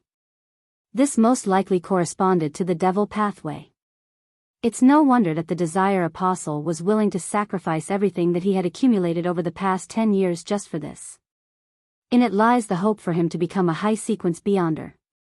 The reward is much more valuable than the mission. However, it's unlikely that Rear Admiral Hurricane Kalangos would be attracted by such a reward, unless that organization has another card of blasphemy or some other item. If it's really the mysterious organization which Roselle joined, finding a few cards of blasphemy is quite normal.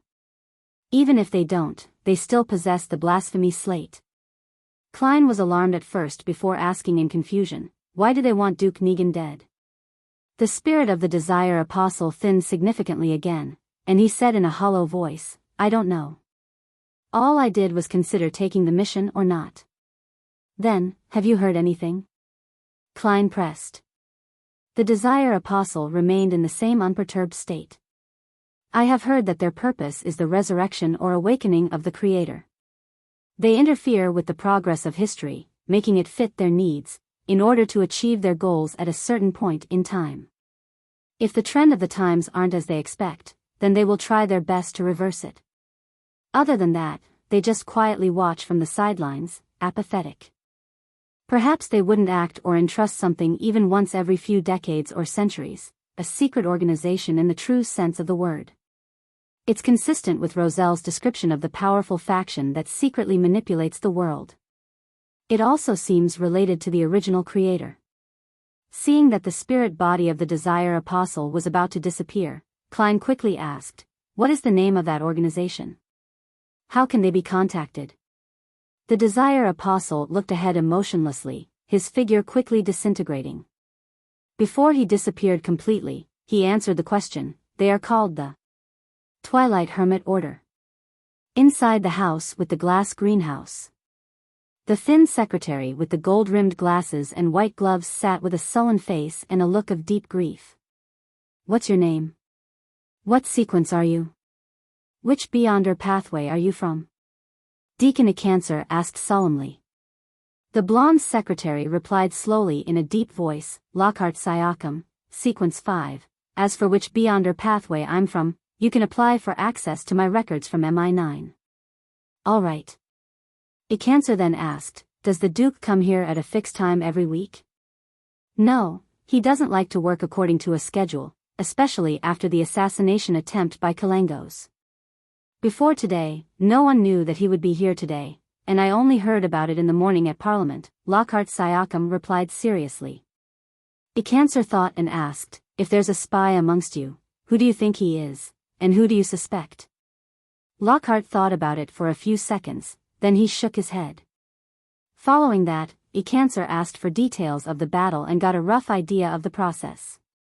He saw that Lockhart was pale and badly hurt, hence, he politely rose to check on the rest of the Duke's guards. After watching the deacon of the machinery hive mind leave, Lockhart took a deep breath and trudged over to Duke Negan's corpse.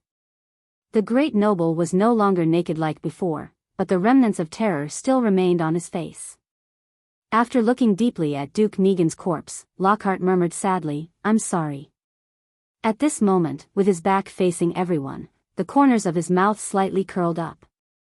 He calmly added inwardly, "This is the choice of the times."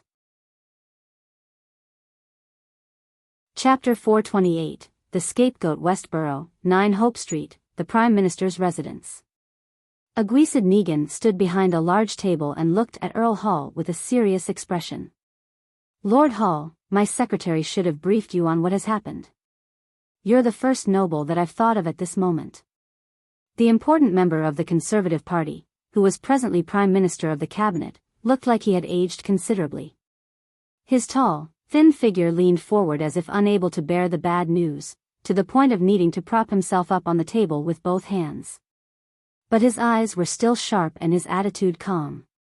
Earl Hall, who had a beautiful mustache, sighed and said, "I'm sorry to hear this piece of news. It has shocked me greatly.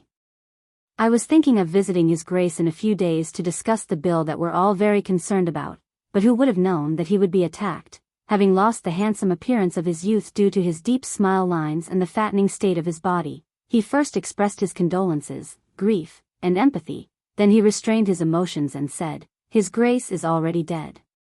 Compared to crying and being angry, we need to be more careful and calm. Only by doing this can we handle the aftermath and prevent this heavy steam train of the kingdom from derailing. This is also the reason why I came to you immediately. The other nobles will only call upon their gods, trembling in fear, and express how unacceptable this is. They will want the murderer to be severely punished and the mastermind found. From their point of view, even the Duke who was heavily protected could be assassinated, then what about them?" Prime Minister Aguisid said in a heavy voice. "It's a perfectly natural and understandable reaction, but it's not the reaction we need." All novel full, Earl Hall nodded and asked, "Who's the murderer? What was the motive?" "A devil who was disguised as a banker for more than a decade, a true devil. By the way, your Varvat bank just acquired his business, Aguisid said, his tone unchanged. Patrick Jason? Earl Hall immediately remembered the man's name. He was the one who approved the acquisition of the bank. Without reprimanding him, Prime Minister Aguisid thoughtfully said, he's a Sequence 5, but he suddenly sold his business, abandoning an identity which he had used for more than a decade, and took an extreme risk in order to assassinate my brother. From this, we can make a compelling guess that he was instigated by a person or some faction. Unfortunately, he was killed while escaping. Even his spirit body was taken away. According to reports from the Nighthawks, it was done by the hero bandit Dark Emperor. It involves an extremely secretive organization, and we aren't able to find out anything about it in a short period of time? Earl Hall asked. Yes, that so-called hero bandit didn't leave any traces behind. We can only start with the people who had come into contact with Jason in the past few months. This will take a lot of time, and there may not be any results. Aguisid gave an affirmative answer. Earl Hall took 2 steps forward and asked, what's His Majesty's attitude regarding this? Grief, but no specific thoughts, Aguisid replied. Earl Hall frowned and said after some thought, in that case, the important thing isn't about who's the mastermind behind the scenes, but what goal they wish to achieve through this matter. If they want war, or to restart the conflict in the colonies, then we need to tell the masses that the one instigating Patrick Jason was the Fasak Empire, and we would fabricate a detailed process and provide seemingly convincing evidence. In the past several centuries, this northern neighbor of ours has always played a similar role, and I think everyone is already used to it. I don't think there's any doubt that it's very, very, very normal for the barbarians to do this sort of thing. And the masses will be afraid of them. Prime Minister Aguisid curled the corners of his lips, without intending to smile. But we're making a series of changes that will take at least half of next year for us to stabilize before we have the ability to wage war. Earl Hall muttered to himself, then let's find a target that everyone will find acceptable. Hero bandit Dark Emperor is too mysterious and likewise for the secret organization behind him. If it's made public just like that, it would definitely incur extreme panic. People are always afraid of the unknown. Yes, what about the Aurora Order? They assassinated that pervert from Intis a few months ago. It wouldn't surprise anyone if they do anything else. Their reputation is bad enough. Their situation has already been repeated by the papers numerous times, to the point of becoming a horror element or classic antagonist in many novels. Besides, it will effectively reduce the suspicions that others have on us. There will always be people that believe the previous assassination was us commissioning the Aurora Order. Also, while we're fighting against the illegal terrorist organization, let's clean up Backlund. There are too many dangerous people hidden here. Aguisid answered tersely in agreement. The Aurora Order isn't a bad target. We shall first use them as a target. When the next year comes and we're ready, then we'll publish the results of the investigation, making an accusation that the one instigating the Aurora Order was the Fasak Empire. I believe that no one will care to defend a terrorist organization and the northern barbarians. Earl Hall was taken aback for a moment before saying, this goes one step further than I thought. Without another word, Aguisid stood up and said, I'm going to meet His Majesty now. Having said that, he looked at Earl Hall. You have to be careful of your safety too. We still haven't figured out the motives of the people who assassinated my brother. Humph, the Church of the Lord of Storms has already agreed to replace the Archbishop of Backlund Diocese. Snake is always late at crucial moments. The believers of the storm are always irritable, irascible, stubborn, conceited, and easily maneuvered by others. Don't be prejudiced. For example, Lumi is very intelligent. Earl Hall let out a low laugh, and then he tapped his chest 4 times. Thank you, the goddess will protect me. The Twilight Hermit Order sounds very imposing. Returning to the real world, Klein stood up and pressed the mechanical button for the toilet. He walked out of the bathroom amidst the sound of running water and thought about the information he had just received from spirit channeling. He suspected that Twilight Hermit Order was the ancient organization with the second blasphemy slate which Emperor Roselle had joined. To choose to have someone assassinate Duke Negan for the sake of a so-called historical process sounds a little absurd, but it also seems to make sense. Their goal is to revive or awaken the original creator? This is similar to the City of Silver's belief.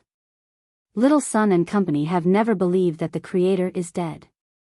They can only accept that he has abandoned that piece of land and has been trying to get a response from him. Klein paced back and forth, letting his thoughts wander. After an unknown amount of time, he suddenly heard knocking on the door. It wasn't an attendant or maid from the Quelag Club, but the bespectacled Carlson, one of the Machinery Hive Mind members whom Klein had seen before. "How did you get in?" Klein asked deliberately. When Carlson saw that he was indeed in the room, he relaxed a little. Seeing that no one was around, he smiled. "As a Beyonder, we often have all sorts of methods." He received news from Deacon Cancer, learning of the Desire Apostle's death, and came to confirm my situation. As for my performance, it's rather successful. My illusion of a living person wasn't exposed, and I successfully pulled the wool over everyone's eyes. Klein's heart had stirred and said, "Your expression tells me that there's good news?" "Yes, Patrick Jason Beria has been killed. You're safe and no longer need to be protected by us," Carlson said honestly. Such feedback made Klein feel the potion inside his body to seemingly accelerate its digestion. Surprised and delighted, he asked, "Are you sure?" "Yes." Carlson gave an affirmative answer. "That's great," Klein said happily. Carlson looked at him and complimented him wholeheartedly. "Your detective instincts and logical thinking have given us a great deal of help. The deacon wrote that after this matter is over, a reward will be given to you in secret. Probably about £1,000. £1,000. Not bad, very generous. However, even if the bills in Jason's suitcase were of £5 or £1 denominations, and even if his jewelry isn't too expensive, it should still add up to about £50,000, right? Ma'am Mary of the National Atmospheric Pollution Council is probably worth that much if one counts her shares in the Coim Company. Yes, Jason's accomplice in luring Spelsinger of God away had probably taken some of the money. The remaining amount is probably around £20,000 to £30,000, but that's still nothing £1,000 can compare with. What a pity. I can't think of it that way. Maybe Jason's accomplice took all the wealth ahead of time. Klein felt a wave of disappointment and joy. And the reward from the Machinery Hive Mind was even more proof of the success of his performance during this period of time. It made him feel like he was only one step away from completely digesting the potion. This is something I should do. After all, the person being threatened is me. Klein smiled. He wasn't worried about retaliation from Jason's accomplice, because revenge was only a ruse. More importantly, he would be a Sequence 6 by then. Carlson nudged his glasses and said thoughtfully, "Sherlock, you're also a believer of God. We hope to establish a good relationship with you. In the future, you can inform us of whatever you encounter and gather. This is them developing me into an informant of the Machinery Hive Mind. I have another channel for reimbursement." Klein drew a triangular-shaped sacred emblem on his chest. "No problem." No longer being protected by the Machinery Hive Mind, Klein stayed at the Quelag Club until dinner, then he slowly took a carriage back to 15 Minsk Street. He opened the letterbox out of habit and saw a new letter with no postage stamp. The letter was from Detective Isengard Stanton, who left it after an afternoon visit, had written. "I heard from the Machinery Hive Mind of the suggestion you offered. Your sharpness and caution is truly astounding. If you weren't already a Beyonder, then I would even believe that being a reader is the pathway that suits you best. You truly are the best young man at deduction that I've ever met." Klein stood in the living room, reading Isengard's letter by the light of the gas lamp. This time, there was nothing new to the performance. It was done step by step and conformed to the past performances. It didn't even have much of an effect. But there were enough people in the audience, and all of them were by my side, which allowed me to get feedback directly. Klein held on to the letter as he reflected over the matter. He half closed his eyes and felt something inside his body rapidly disintegrating and dissipating. Numerous illusory stars around him seemed to appear, and he could only feel a very weak attraction from the resplendent stars. On the last month of 1349, his magician potion was finally digested. Chapter 429. Various parties. The street lamps at night illuminated the wet ground, which was sent splashing by the occasional horse carriage that passed by. Bakland was located in the middle of the kingdom, only dozens of kilometers from the Sonia Sea, and it rained frequently all year round. The highest temperature in July was only 28 degrees Celsius, and the lowest was around 2 degrees Celsius in winter. The weather seldom had a chance of dropping to 0 or lower, but this didn't stop people from feeling the cold here. Even the northerners from Fay Sac, who were used to living in ice and snow, sometimes couldn't bear the humidity that penetrated through their clothing and flesh.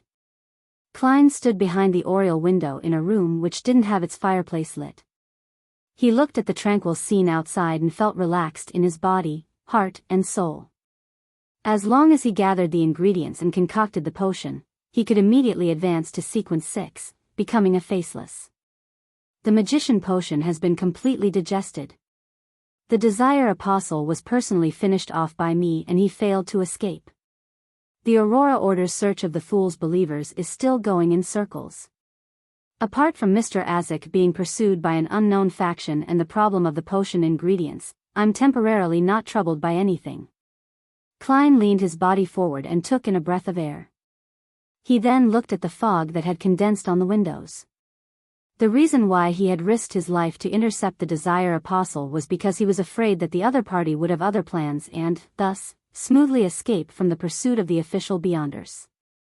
At that time, he might be remembered for his crucial advice and be avenged afterwards.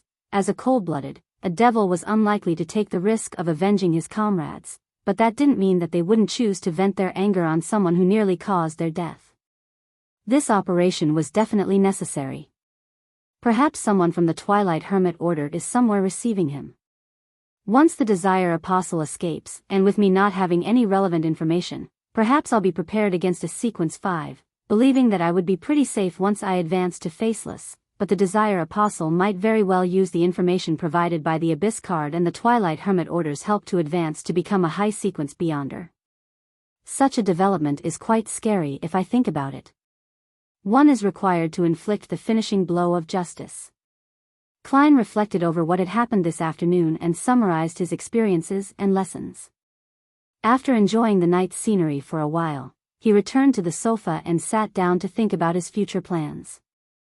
With the reward provided by the machinery hive mind, I'll be able to afford the mutated pituitary gland and blood of a 1,000-faced hunter.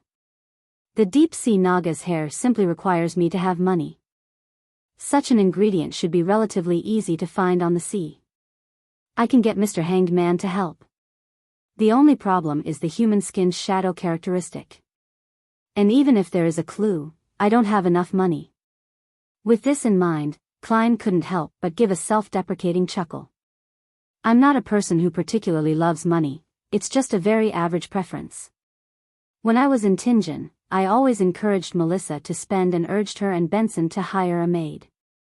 I felt that no matter what, I should try to not treat myself too badly, and every time I did a covert operation, I always placed safety first and made sure to be careful so that I wouldn't be affected mentally because of the allure of wealth.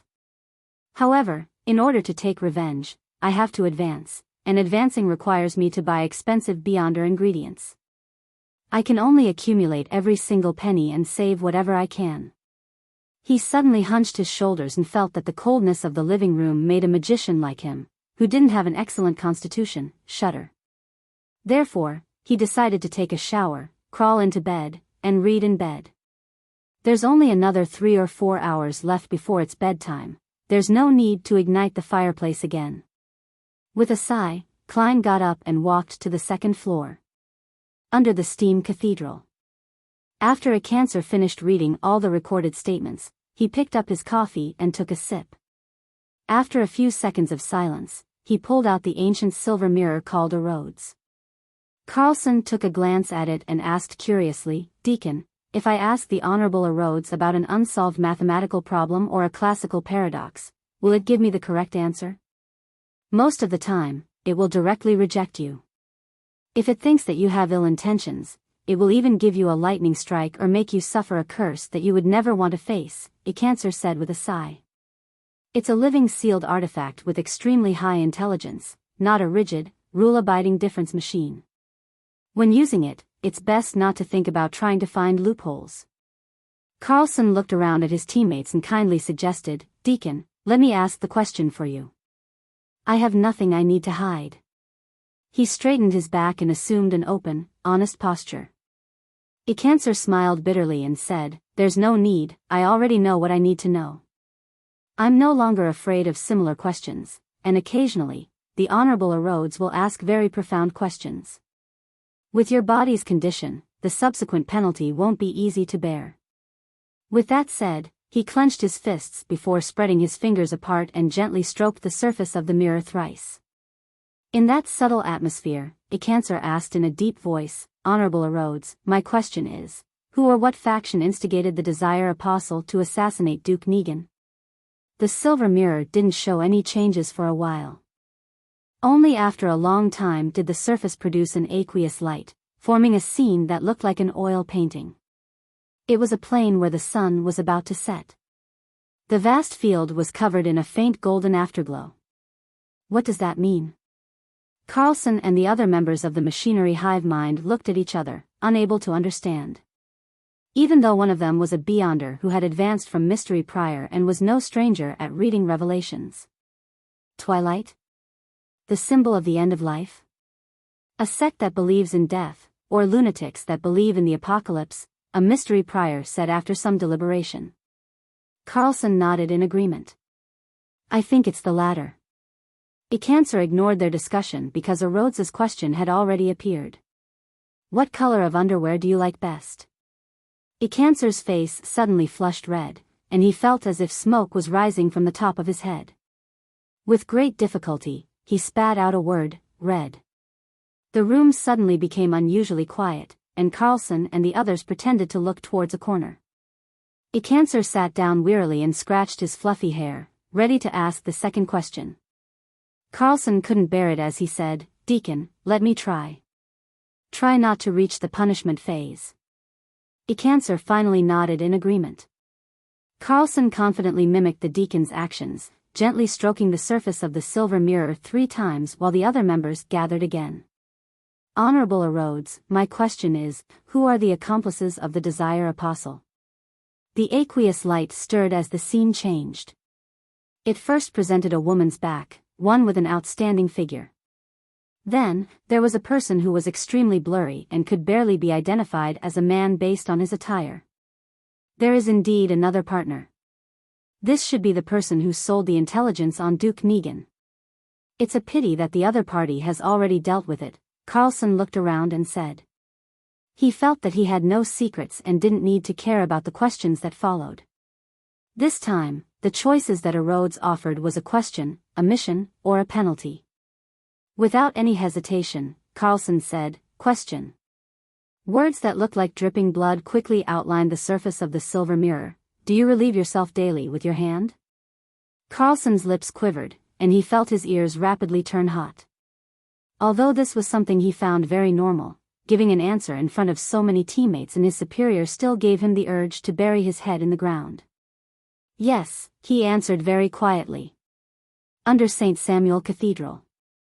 Daily, with her blue eye shadow, tossed a stack of documents in front of Soul Assurer Soest. All the information you want on the tarot card case. It's smaller than I thought, Soest said, slightly surprised. Daly snickered. This is just an index. Upon seeing this, Leonard touched his lower lip with the palm of his red-gloved right hand. Captain Soest, why don't we do a thorough investigation of the people who interacted with Jason Beria and compare it with the 2 previous cases? There might be clues to the organization that is symbolized by tarot cards.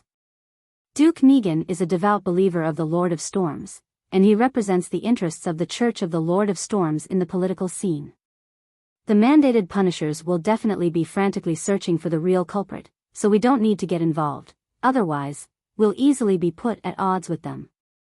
Let's investigate the cases involving the tarot cards, and who knows, we might find new clues. Of course, we'll definitely end up running all over the place, but that's part and parcel of a red glove's duties, Soest explained with a smile. Leonard nodded. I understand. And deep in his mind, the elderly voiced Sked and laughed. The Nighthawks have missed it just like that. That person has the smell of the Dark Emperor, the true Dark Emperor. Inside the Holy Wind Cathedral. Wearing a black bonnet, Spellsinger of God, Ace Snake, swept his silver eyes and picked a mandated Punisher elite. Although I'm about to leave Backlund, this is the decision of the Council of Cardinals. You only have one mission after this, and that is to investigate the assassination of Duke Negan. After applying, all of you have the right to use a Grade 1 sealed artifact. You must find out who is targeting us. Standing at the very front, a middle-aged man wearing a modified captain's hat immediately led the group. He clenched his fist and lightly tapped his chest. As you command, Your Eminence. He was lean and had no particularly outstanding features, but there was an anchor tattoo on his neck. In Empress Borough, the opulent villa of Earl Hall. Audrey looked at Susie, who had opened the door herself, and said in a low voice, "What's father and the others talking about?" When she found out that Earl Hall had returned late and that his expression was unusually grave, she immediately sent Susie in to listen. Duke Negan was assassinated. Susie closed the door behind her with her feet. Audrey froze, suspecting that she had misheard. Although she had already experienced an assassination attempt on Duke Negan, she had never thought that this powerful noble would actually die. It's true. Susie gave an affirmative answer. Audrey instantly felt a little blank, finding it a little surreal. How could such a powerful noble, a person of flesh and blood, capable of speaking and laughing, the Duke who had given her a piece of land, die just like that? Suddenly, she felt the cruelty and coldness of the adult world. Who did it? Audrey asked subconsciously. A Sequence 5 devil, Sequence answered quickly. But he has already been silenced by the so-called hero bandit Dark Emperor. Audrey was stunned once again. How could it be the hero bandit Dark Emperor? How could it be Mr. Fool's adorer? He helped me resolve the problem of Duke Negan's previous assassination. This is a complete contradiction. Audrey immediately told Susie to eavesdrop again while she locked the door behind her and sat at the edge of her bed, praying to Mr. Fool. After she had finished reciting his honorific name and had described the assassination of Duke Negan, she asked with great trust, "Was your adorer present there?" After a while, she saw the endless gray fog and heard the voice of the Fool. "Yes. He's looking for the organization that directed the Desire Apostle." As expected, it wasn't arranged by Mr. Fool. Was the reason why he had his adorer stop Kalangos last time also because of that organization that's pulling the strings behind the scenes? Audrey relaxed and asked curiously, "What organization is that?" "For it to gain your attention." A second later, she heard Mr. Fool reply in an unperturbed manner, "Twilight Hermit Order." Chapter 430, A Brand New Day. Twilight Hermit Order. What kind of organization is it? Why haven't I heard of it?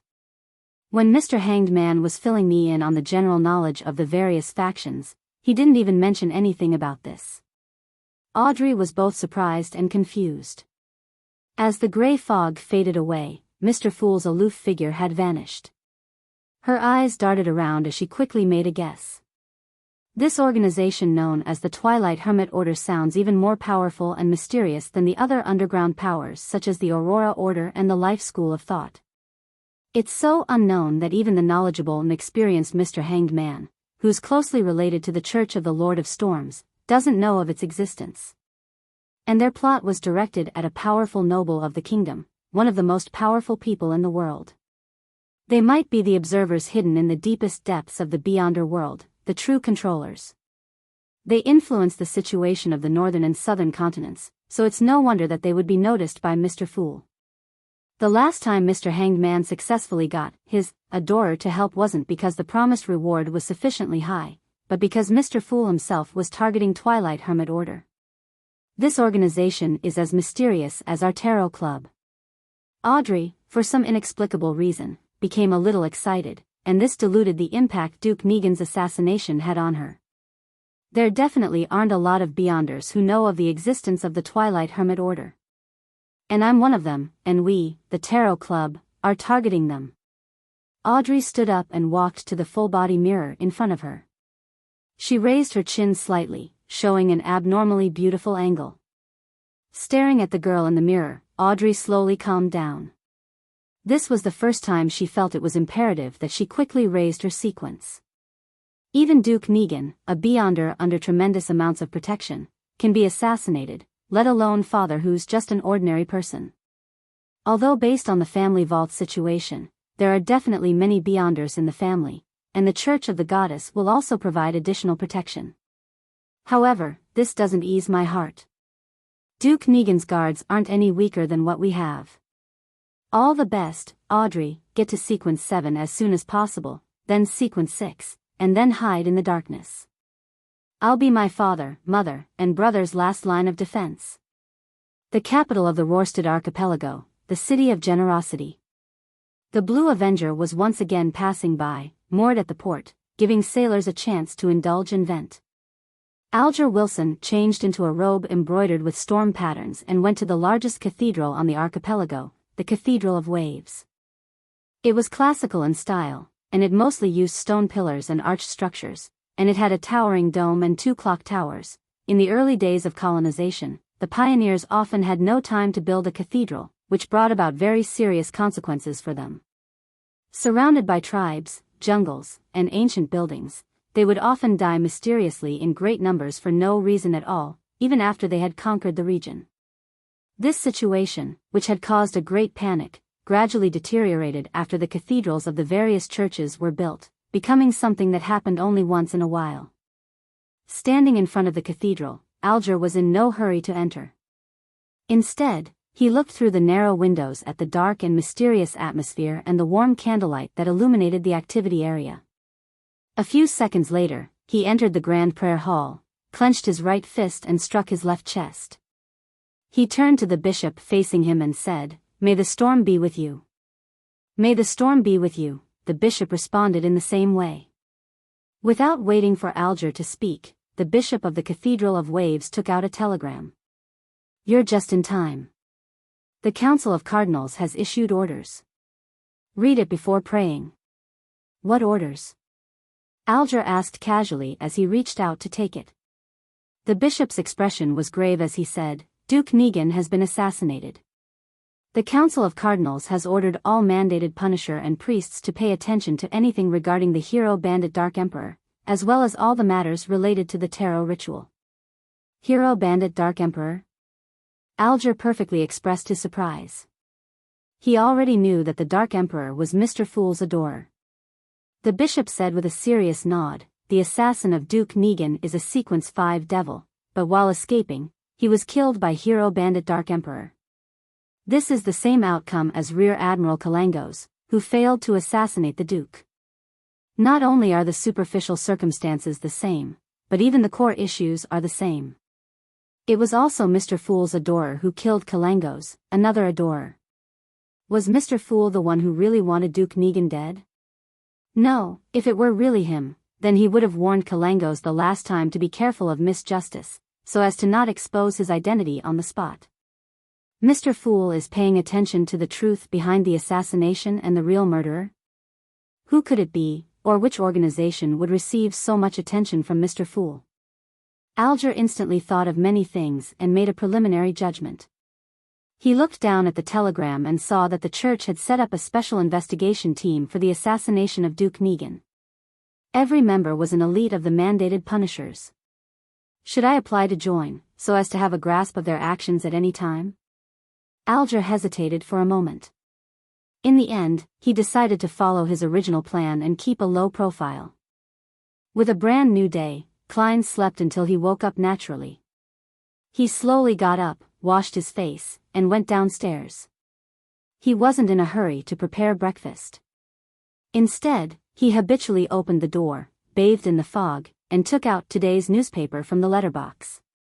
What is it? Suddenly, he noticed that there was a thick envelope stuffed inside the newspaper. It wasn't light at all. Squeezing the surface, Klein's mind flashed with the faint fragrance of banknote ink. His spiritual intuition told him that there was a lot of cash inside. Carefully, he opened it and pulled out the stack of money. After counting the money, he confirmed that there was a total of 1,000 pounds. It's the reward money from the machinery hive mind. Is this their way of secretly handing me the money? How can they be so certain this is fine? Leaving it in my mailbox just like that? What happens if it's stolen? The delighted Klein couldn't help but grumble. With this money, and without the machinery hive mind protecting him in secret, he could go to vampire Emlyn White to complete the previous transaction. After breakfast, Klein immediately put on his coat and hat, held his cane, and stuffed the newspaper in his arm and went out. On his way to the carriage stop, he saw his landlord, Mrs. Stellan Sammer, directing the maid to load the suitcase into the carriage in front of the door. "Good morning, Mrs. Sammer." Klein smiled and greeted her. Stellan smiled modestly and returned the greeting. She seems to have recovered mentally. Who knows what happened to her? Klein curiously asked, "Where are you going?" "It's almost New Year's." Mary gave Luke some time off in advance. "We're going to Desi Bay to usher in the new year," Stellan said proactively.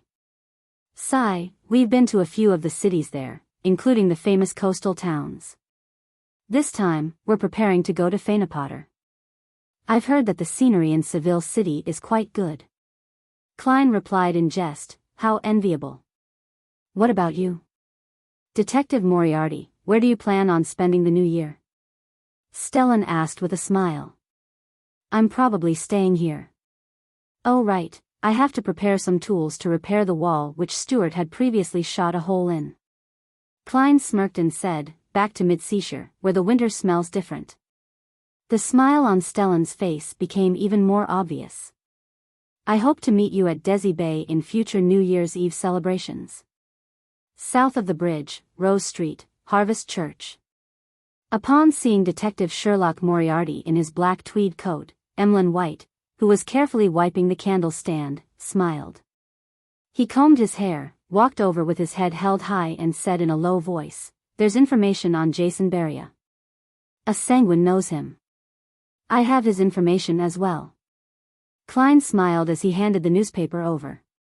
The headline read, "Yesterday, His Grace the Duke of Negan assassinated, a true devil plundering the land." Beneath the title was a detailed description of the assassination yesterday, and it revealed that the murderer was a banker named Patrick Jason who was killed on the spot, and the terrorist organization, the Aurora Order, claimed responsibility. When he saw the news earlier, Klein, who was having his breakfast, almost spewed out the milk in his mouth. At first, he imagined that the Aurora Order's Mr. A was brain damaged to take responsibility for this matter. However, after thinking about it carefully, he felt that it was most likely a cover used by the officials. If the Twilight Hermit Order is really the ancient organization which Emperor Roselle joined, then they would be extremely hostile towards the Aurora Order. After all, they hate the true creator. This thought suddenly flashed through Klein's mind. Emlyn looked blankly at the newspaper again and again before asking in disbelief, "Does this mean the information I got is useless?" "In theory." Klein gave the vampire gentleman a sympathetic look. "However, the official organizations are still investigating the masterminds behind Jason Beria. If your information points in the right direction, it should be of worth." As for Klein himself, he obviously didn't want to get involved in this matter anymore. No. He only knew Jason Beria and some of his hobbies. Emlyn sighed. Seeing his reaction, Klein asked in amusement, "Don't you usually read newspapers? How did you only learn of such an important matter until now?" Emlyn gave him an odd glance. "Why should I read the newspapers? I'm very busy. Busy cleaning the Harvest Church, busy spending time with those dolls you have at home, and busy thinking of ways to trick people into giving you blood to drink. You really are a New Age vampire." Klein opened his mouth, but he used his clown powers to suppress the laughter he was about to let out. He didn't tease Emlyn White and said seriously, "I've already gathered enough money for those 2 ingredients. When can you give them to me?" Chapter 431. A drowning man shouldn't desperately clutch at straws. Upon hearing Klein's question, Emlyn White jumped in fright as he carefully sized him up and said, "You're richer than I thought." He had imagined that Sherlock Moriarty would take at least a week to raise £2,450. "I've been saving for a long time." Klein sighed in response. Emlyn nodded thoughtfully. "It's so lucrative being a private detective. This is just an identity that makes things convenient. If you don't encounter a huge bounty, it'll be £200 to £300 a year," Klein said frankly. Emlyn glanced at him and asked casually, "So what do you actually do? Smuggling arms? Stealing from the vaults of the rich and powerful?" For Beyonders below Sequence 7, there's not much that can be done to save up more than £2,000 so quickly, and most of them are grey areas that border on breaking the law. "You, a vampire, are talking to me about breaking the law? It seems like you're rather eager to make some quick money." Klein smiled. "Accept some relatively dangerous missions. If you aren't afraid of death, you can try." Emlyn shut his mouth, and only after a long time did he say, "Come and find me in the evening. I'll take you to the seller's place." What an obedient vampire. Klein was about to agree, but he suddenly found it unsafe. What if the seller gets thoughts from seeing all the money? What if he doesn't have the corresponding Beyonder ingredients and is trying to fool me to commit a robbery? Emlyn White can be trusted, but not necessarily the seller he's introducing. I have to find an excuse to perform a divination above the grey fog to confirm the degree of danger. Yes, there's no need for it to be so complicated. There's a better way. After some thought, Klein turned his head to look at Emlyn. "No, go by yourself. I'll give you £1,000 as a deposit, and you'll bring the 2 ingredients to the Harvest Church. After confirmation, I'll pay the remaining balance. I believe the seller will accept this method. This will show the credit of a noble sanguine." Upon being flattered, Emlyn unconsciously lifted his chin. "There's no problem with this way of trading." Saying that, he let out a laugh. "Are you afraid that the other party will not keep their word? Are you more at ease in the Harvest Church? Of course, anyone would feel safe when they see a Mother Earth adorer by the side, who is over 2 meters tall and has exceptionally firm muscles." Klein smiled and pointed at Father Yutravsky. "People who can deal with him wouldn't mind £2,000 to £3,000. Emlyn's face darkened, and he snorted. "Aren't you worried that I'll steal the £1,000 deposit?" Klein casually looked straight ahead. "Why should I be worried? You will come back here every day, making it easy to find you, and a living creature like a vampire would sell for more than £1,000. Emlyn, who had been hit in a sore spot, muttered in exasperation, "Sanguine. Do you understand? Sanguine. Also, don't call me a creature." Klein chuckled and didn't say anything as he waited for Emlyn to calm down. "We'll do it the way you requested." Finally, Emlyn reached out and rubbed his temples. Klein immediately took out the envelope he had received that morning, and he handed it to him along with the thick stack of cash worth £1,000. "See you here at 8 tonight." After counting the bills and after confirming that there was no mistake, Emlyn warily stole a glance at Father Yutravsky and said in a low voice, "Mr. Private Detective, with you being in contact with a lot of intelligence and news, have you heard of an evil god known as the Fool?" "Evil? Evil? UF." Inwardly, Klein nearly threw out a profanity. He answered with the most normal expression, "Many people are searching for believers of the Fool recently. Are you planning on joining their ranks to obtain the relevant bounty?" Emlyn sighed and said, "No, I'm only considering whether I should ask this evil god or the evil soul to help me dispel the psychological cue. As you know, the rumors going around include his specific honorific name, and as long as it's converted into Hermes or Ancient Hermes, it's possible to get a response. What do you know about him? How much harm will he bring to his believers? Will he forcefully change the believers' views? Although it points to me, I still have to say. My dear vampire friend, you are like a drowning man desperately clutching at straws. Feeling mixed emotions, Klein said, the fool is very mysterious. Up to this day, apart from the news you already know, no one knows of his detailed situation. For example, how vast his clergy is, or what sort of corresponding prayer rituals there are. What puzzles me is that you aren't considering the two of your Sanguine's ancestor, the ancient goddess Lilith. As long as the ritual is correct and the offerings are appropriate, she will help you dispel the psychological cue. Emlyn leaned back slightly and stared straight ahead, saying nothing for several seconds. He seemed to instantly become sullen. After a brief moment of silence, he said in a low voice, before the cataclysm, the ancestor had already rarely responded to prayers. Only certain special circumstances allowed us to get her help. This does not include the removal of a psychological cue. In the legends of the City of Silver, the ancient goddess, Lilith, who represented the moon, had already had her authority taken back by the awakened creator, or perhaps she had fallen in some battle among the gods earlier on. Then, who is the one occasionally responding to the Sanguine's pleas? The primordial moon? Klein deliberately pressed, then, there's still the primordial moon to pray to.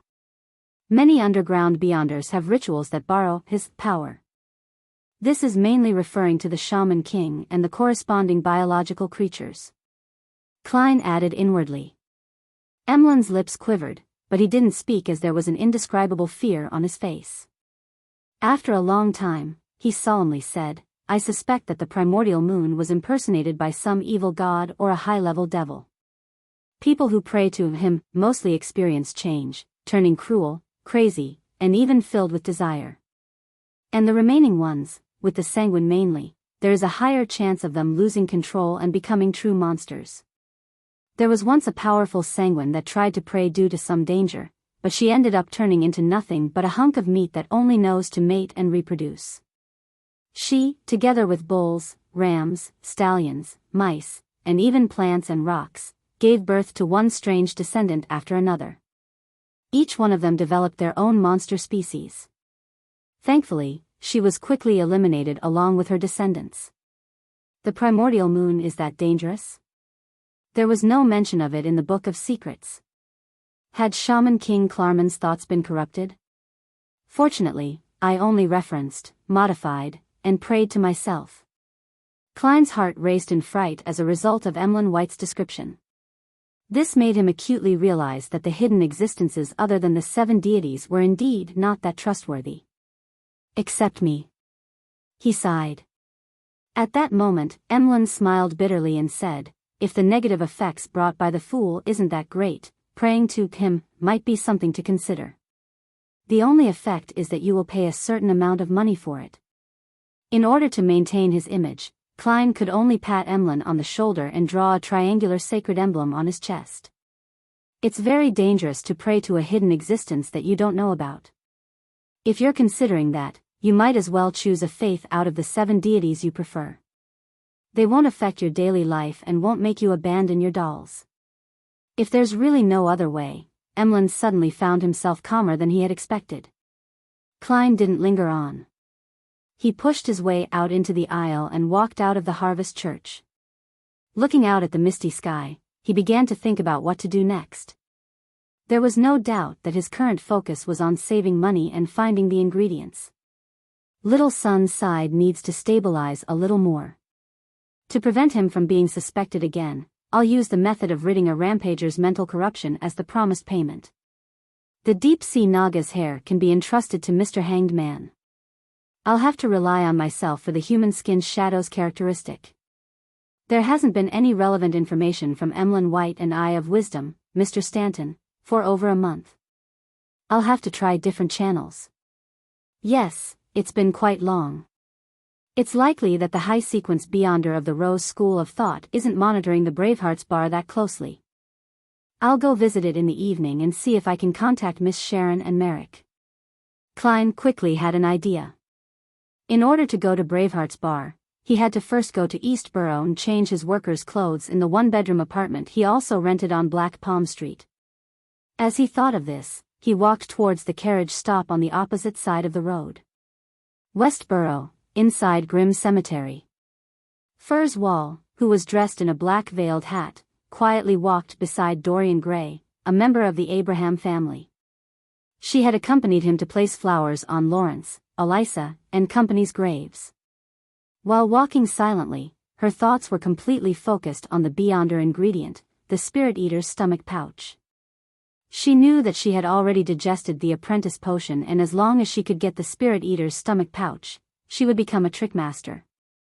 However, she ultimately lacked the clues related to it, and the son, that she had the most expectations at being able to help her, didn't dare to hold a ritual or invite friends to hunt Spirit Eaters because of what had happened before. In order to advance as quickly as possible and escape the curse of the full moon, she had even asked Mr. Fool for help, hoping that his adorers could help her find the ingredients. In the process, she revealed that she had published her new book and was about to receive a fixed fee for the book. In order to prove that she had sufficient power to purchase it, she didn't fear that her real identity would be known by Mr. Fool, because she believed that Mr. Fool clearly knew it. In the secluded, quiet, and cold environment, Furs and Dorian stopped at Lawrence's grave. Looking at the photo taken after his death and reading the epitaph, "He's a good teacher," Dorian Gray remained silent for a long time before sighing. "How ironic, why?" Furs asked in surprise. She had heard Lawrence mention that he was a public school teacher in Constant City, Mid-Seashire, and that was why she had used such an epitaph. "This has nothing to do with you. It has to do with our family." Dorian gave a self-deprecating laugh and bent down to put down the flowers. After straightening his body, he looked straight ahead, and suddenly spoke out, "Furs, do you want to become a Beyonder? The kind I described in my letter." Chapter 432, Contracted Creatures. Dorian Gray's question didn't surprise Furs at all. She had been prepared after keeping in contact with him for the past month, and she had even asked the experienced Mr. Hanged Man at the Tarot Club to decide what kind of expression and reaction she should use when faced with the question. "Are there really such Beyonders?" Furs asked in surprise. Dorian gently nodded. "Yes." He looked around to make sure that there was no one around, then he walked up to a tree with fallen leaves and pressed his hand on it. Dorian's figure suddenly blurred, as if turning into a reflection in the water. When it was clear, he had already appeared behind the tree, his posture unchanging. "Oh God. That's really, really amazing." Remembering the teachings of Mr. Hanged Man and Miss Justice, her mouth opened in a semicircle as she exclaimed. Dorian walked back, smiled, and asked, "Do you want to become such a Beyonder?" Furs fell silent for a moment before she answered him excitedly. "Yes." Now that she was finally going to be a periphery member of the Abraham family, many things would be much easier for her in the future. Her heart was filled with genuine joy. Dorian laughed before turning his expression grave, asking in all seriousness, "Are you willing to be my student?" Furs nodded. "Yes." Dorian let out a sigh of relief and then made a self-deprecating comment. "I'm not a good teacher, I even taught a..." There's no need to mention the past anymore. In short, don't hold too high of an expectation. After considering it over this period of time, he had decided to learn from his previous experiences and lessons.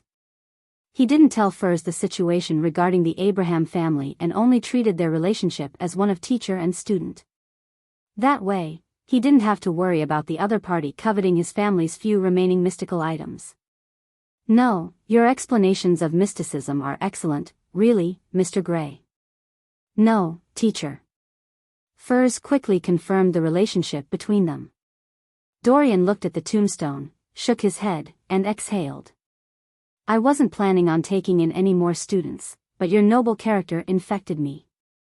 If nothing unexpected happens, I can give you the corresponding potion today." "Today?" Furs asked, surprised. Back when she went to Backlund Station to pick up Dorian Gray, she noticed that he was carrying only a very small suitcase, barely enough for a change of clothes. There was no evidence that he had any Beyonder ingredients on him. Does he have his own resources and channels in Backlund, ones that belong to the Abraham family? Furs made a vague guess. Her original plan was to rely on the inconvenience of the distance between them to sell off the Beyonder ingredients for the apprentice potion, and then tell him that she had successfully advanced to become a Beyonder. This way, she was able to obtain a considerable amount of cash, as well as to avoid the tragic consequence of taking the apprentice potion again and having to spend time to digest it. Yes. Without explaining, Dorian pointed in the other direction.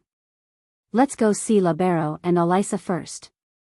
Taking a turn, they left Grimm's cemetery and returned to the house in Sherwood Borough which Furs and Zio had rented.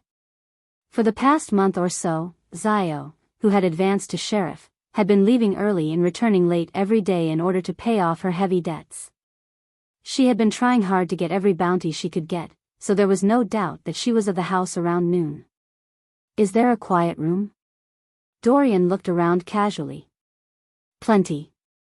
Furs led her new teacher into the activity room on the first floor. Dorian circled the room, checked the surroundings, and then asked Furs to light a candle mixed with a piece of dark red sandalwood. He closed the door and drew the curtains. He walked to the candle and took out 2 bottles of essential oil and some common herbal powders. Holding a ritual? Shouldn't there be 3 candles? Furs curiously watched from the side and didn't rashly open her mouth, as if she was stunned by the atmosphere. After finishing the first part of the ritual, Dorian took a step back and, with a serious expression, switched to the language of ancient Hermes. I summon in my name, special spirit bodies roaming the upper realms, the void creature that loves music, Dorian Gray, Abraham's contract companion. Whoosh! There was a sudden gust of wind in the activity room, and with a sobbing voice, the flickering candle flames were tinged with a deep blue hue. The rings of light quickly spread out, forming a door that was beyond the concept of normality. A ball of semi-illusory and half-corporeal objects flew out from the bottom of the circle of light. Its entire body was colored a milky white. There were no eyes, nose, arms, or legs around it. Only an opening which resembled a mouth cracked open over its surface. Dorian grinned, opened his mouth, and began to hum a gentle folk lullaby. The ball swayed left and right, appearing extremely satisfied. After he finished humming, Dorian extended his hand. Malmouth, give me the items that I deposited with you the day before yesterday. The ball jumped up and down as its body suddenly swelled while it opened its mouth extremely wide. Then, it spat out 2 Beyonder ingredients which had strange lusters to them. To think that can be done. Furs stared in surprise. Dorian caught the apprentice potion's main ingredients, cancelled the summoning, and ended the ritual. He turned his head and smiled at Furs. Even in the spirit world, void creatures like Malmouth are extremely rare. Under normal circumstances, summoning rituals will not point to them. An elder of a sufficiently high sequence must enter the spirit world and, after a long period of searching, make a contract with one of them. That way, it will allow subsequent descendants to complete a summoning ritual with their corresponding name. After the void creature arrives, a new contract can be made, making them closely connected to oneself and no longer summonable by others. So that's how it is. That sounds interesting. Furs said from the bottom of her heart. She couldn't help but look forward to the future. If I don't consider the curse of the full moon, or how ordinary Beyonders are being suppressed and constantly facing danger, exploring this wonderful world would be the most delightful thing. I hope that one day I can truly roam the spirit world. Dorian responded with a chuckle. Malmouth's greatest ability is to swallow many items into its belly without causing them any harm. It's the equivalent of a mobile, hidden warehouse that almost no one can find. Of course, it can't store too much as its stomach has limited space. Also, it doesn't like people without talent in music. It would reject signing a contract with such people. At least I can play the lyre. Just as Furs breathed a sigh of relief, Dorian instructed her to get him a black stew pot. Realizing that he was about to concoct the potion right there and then, she maintained her expression, but her heart was frantically praying for an accident. I don't want to drink the apprentice potion again. That would waste a lot of time. If I had known that this would happen, then I would have been more honest. It's too late to tell the truth. Teacher Gray must have tried a divination attempt, but the outcome suffered interference. Confessing now would mean that there's a powerful person backing me or instigating me. In the midst of her thoughts, she saw Dorian turn around and hand her a bottle of the bubbling potion. "Drink it and you'll become a Beyonder," Dorian said in a flat but very seductive tone. Then he reassured her, "Don't worry. There won't be any problems with me here." "Okay." Furs gritted her teeth, received the apprentice potion, and drank it all in one gulp. At the same time, a thought flashed in her mind: honesty is the best policy. The carriage stopped outside Eastborough, and Klein, walking with a cane and a hat, entered the spacious slum in a relatively decent neighborhood. As he walked forward, he saw two familiar figures emerge from the relatively clean apartment in front of him. They were girls, one 17 or 18 years old, the other 15 or 16 years old, daughters of the laundry maid, Liv, Freja, and Daisy. The latter had once been kidnapped by Capim and was rescued by the Dark Emperor. Daisy also spotted Klein and smiled brightly. "Good afternoon, Detective Moriarty." Klein smiled and nodded before asking in puzzlement, "Daisy, don't you have public elementary school to attend?" At the behest of reporters like Mike Joseph and the push by the Church of the Evernight Goddess, the Backlund government established a charity fund with Capim's estate, specifically to help women and families who had been hurt by Capim. Daisy's family took advantage of the opportunity to move from a shabby apartment in an environment with poor security to the outskirts of Eastborough. They moved from one room to two, separating the laundry area from the place where they ate and slept. In addition, Daisy received a bursary for attending a public elementary school, and she was delighted that the charity fund was responsible for her tuition and meals costing 3 pence a week. What puzzled Klein was that the public elementary school only had breaks on Sundays, so Daisy wasn't supposed to be here at this time. "The school is very close. I took advantage of the afternoon break to return and help Freja bring the washed and dried laundry to a client. She and Mother can't handle the workload," Daisy answered frankly. The immediate effect of her going to school was that the amount of laundry which Liv and Freja could do every day decreased, obviously lowering their family income. If it wasn't for Mike's help applying for a grant from the charity, then they wouldn't be able to maintain their present lives. Therefore, there was no doubt that Freja wouldn't be able to enter a public elementary school, and when Daisy and Klein talked about it, her eyes were filled with unconcealed envy and pain. Despite not even being 18 years old yet, all she could do was silently watch her sister attend school. Klein noticed that detail and deliberately reminded Daisy, "You really should know that your mother and Freja are having a hard time. Treat them well." Daisy nodded seriously and said, "I've thought about it. When things settle down, I'll teach Freja what I learned during the day, at night, and on Sundays. I'll be her only tutor." Freja's eyes suddenly blinked, and she couldn't help lowering her head. "Good, very good," Klein praised her before bidding them farewell in a good mood, and he turned to another street. He went to Black Palm Street to change out of his worker clothes, and just after he left the apartment where he was renting a room from, he saw an old middle-aged man walk over. He asked with a kind face, "Sir, have you heard of the original creator?" Chapter 433, Intelligence Peddler, the original creator? Klein was stunned for a moment, and then he immediately thought of the intelligence that old Kohler had previously given him. Recently, there had been people preaching the faith of the original creator in Eastborough, the dock area, and the factory district. It pushed the belief that he hadn't really passed away and that he existed in the body of every human being and every object. As long as one served him wholeheartedly and praised him, then not only would his believers be redeemed after death, but they would also enter his kingdom. They would also suffer tremendous improvements in their present life, for instance, having sizzling meat to eat every day. This was very close to the Aurora Order's theory of the mutated creator, so Klein had decided that it was the secret organization which was behind it. He felt that they had begun to value the vast majority of the poor after the Lenivus incident. "They've already developed so arrogantly to even solicit people on the streets?" Klein hesitated and replied, "I've heard of that." The well-dressed middle-aged man immediately revealed a smile. "Then, do you know about the incoming apocalypse?"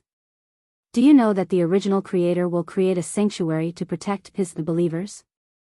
For a moment, Klein thought of going with the flow and be inoculated so as to slowly infiltrate the Aurora Order's periphery organization, so as to gather the appropriate evidence and clues to take revenge on them for seeking the believers of the fool. But after careful consideration, he felt that it was too dangerous. It was something that was tiring and troublesome for him to do alone, without any certainty of success. In the end, he decided to inform the machinery hive mind about the current situation and leave it to the official organizations to handle. After thinking through the problem, Klein's expression immediately darkened. I don't know, and I don't want to know. He strode forward, shaking off the middle-aged man and ignoring his shouts.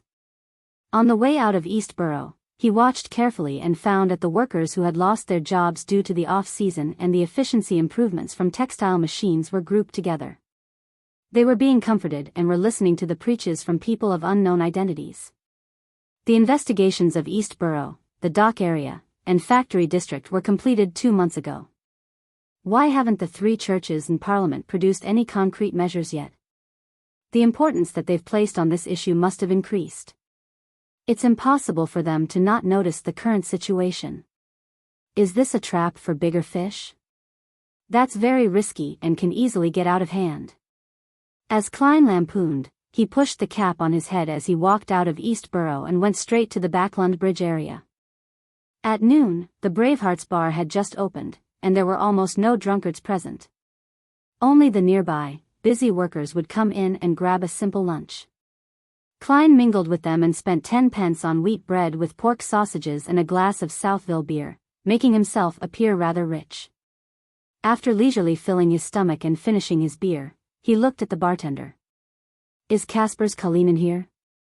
He planned on replenishing some of his ordinary ammunition while he was here. The bartender glanced at him.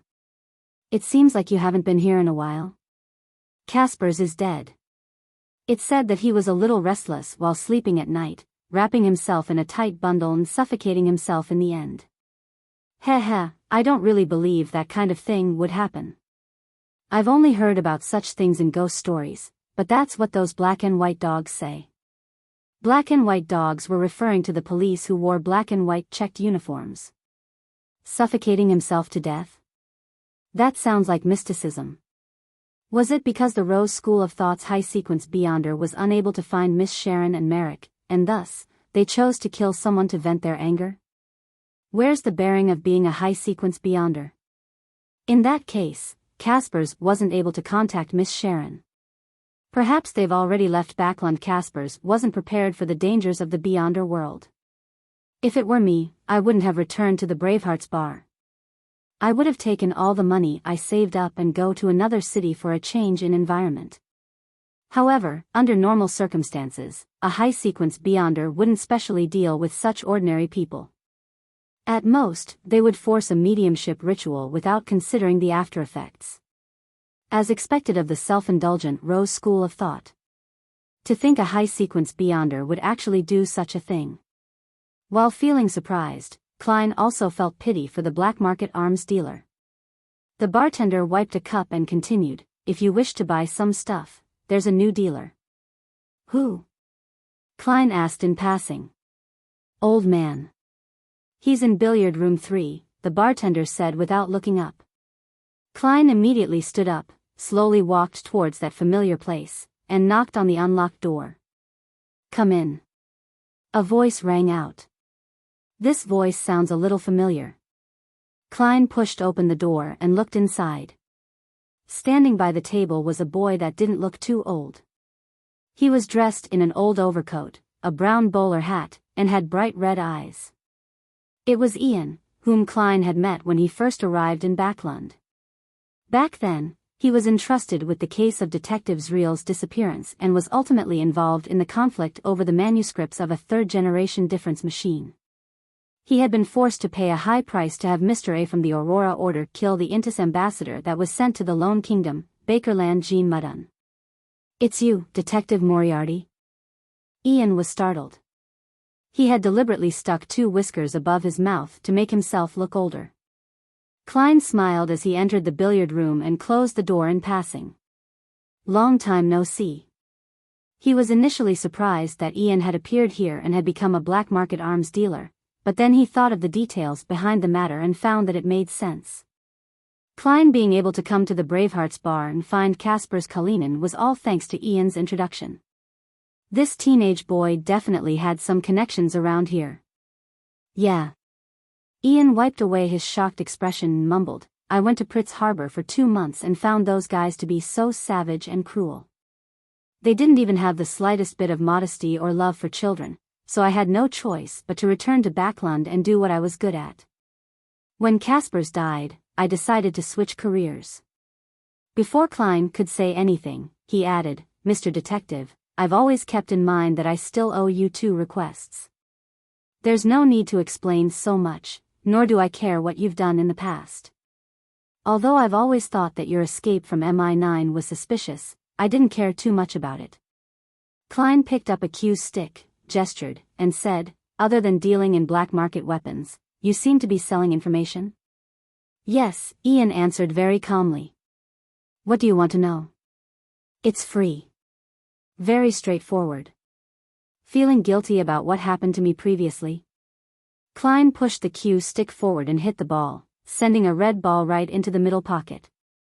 Without a trace of politeness, he straightened his body and said, recently, everyone has been looking for the believers of the Fool. There are many bounties available. What news do you have? Ian thought for a moment and said, nothing. I even suspect whether the Fool has any believers since no one can find any clues. This is what you call blasting air with a cannon. Klein gave a silent, self-deprecating laugh before turning to ask, in addition, there's another bounty. People are looking for a lecturer named Isaac Eggers. I wish to know who was the one behind the bounty, so as to determine if I should involve myself in it. Searching for people is very time-consuming. Ian didn't directly answer, he surveyed his surroundings and lowered his voice.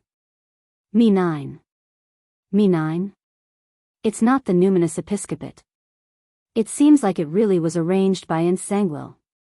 He's trying to create conflict between Mr. Isaac and MI9? Perhaps he knows some secret that he shouldn't be aware of? A series of thoughts flashed through Klein's mind.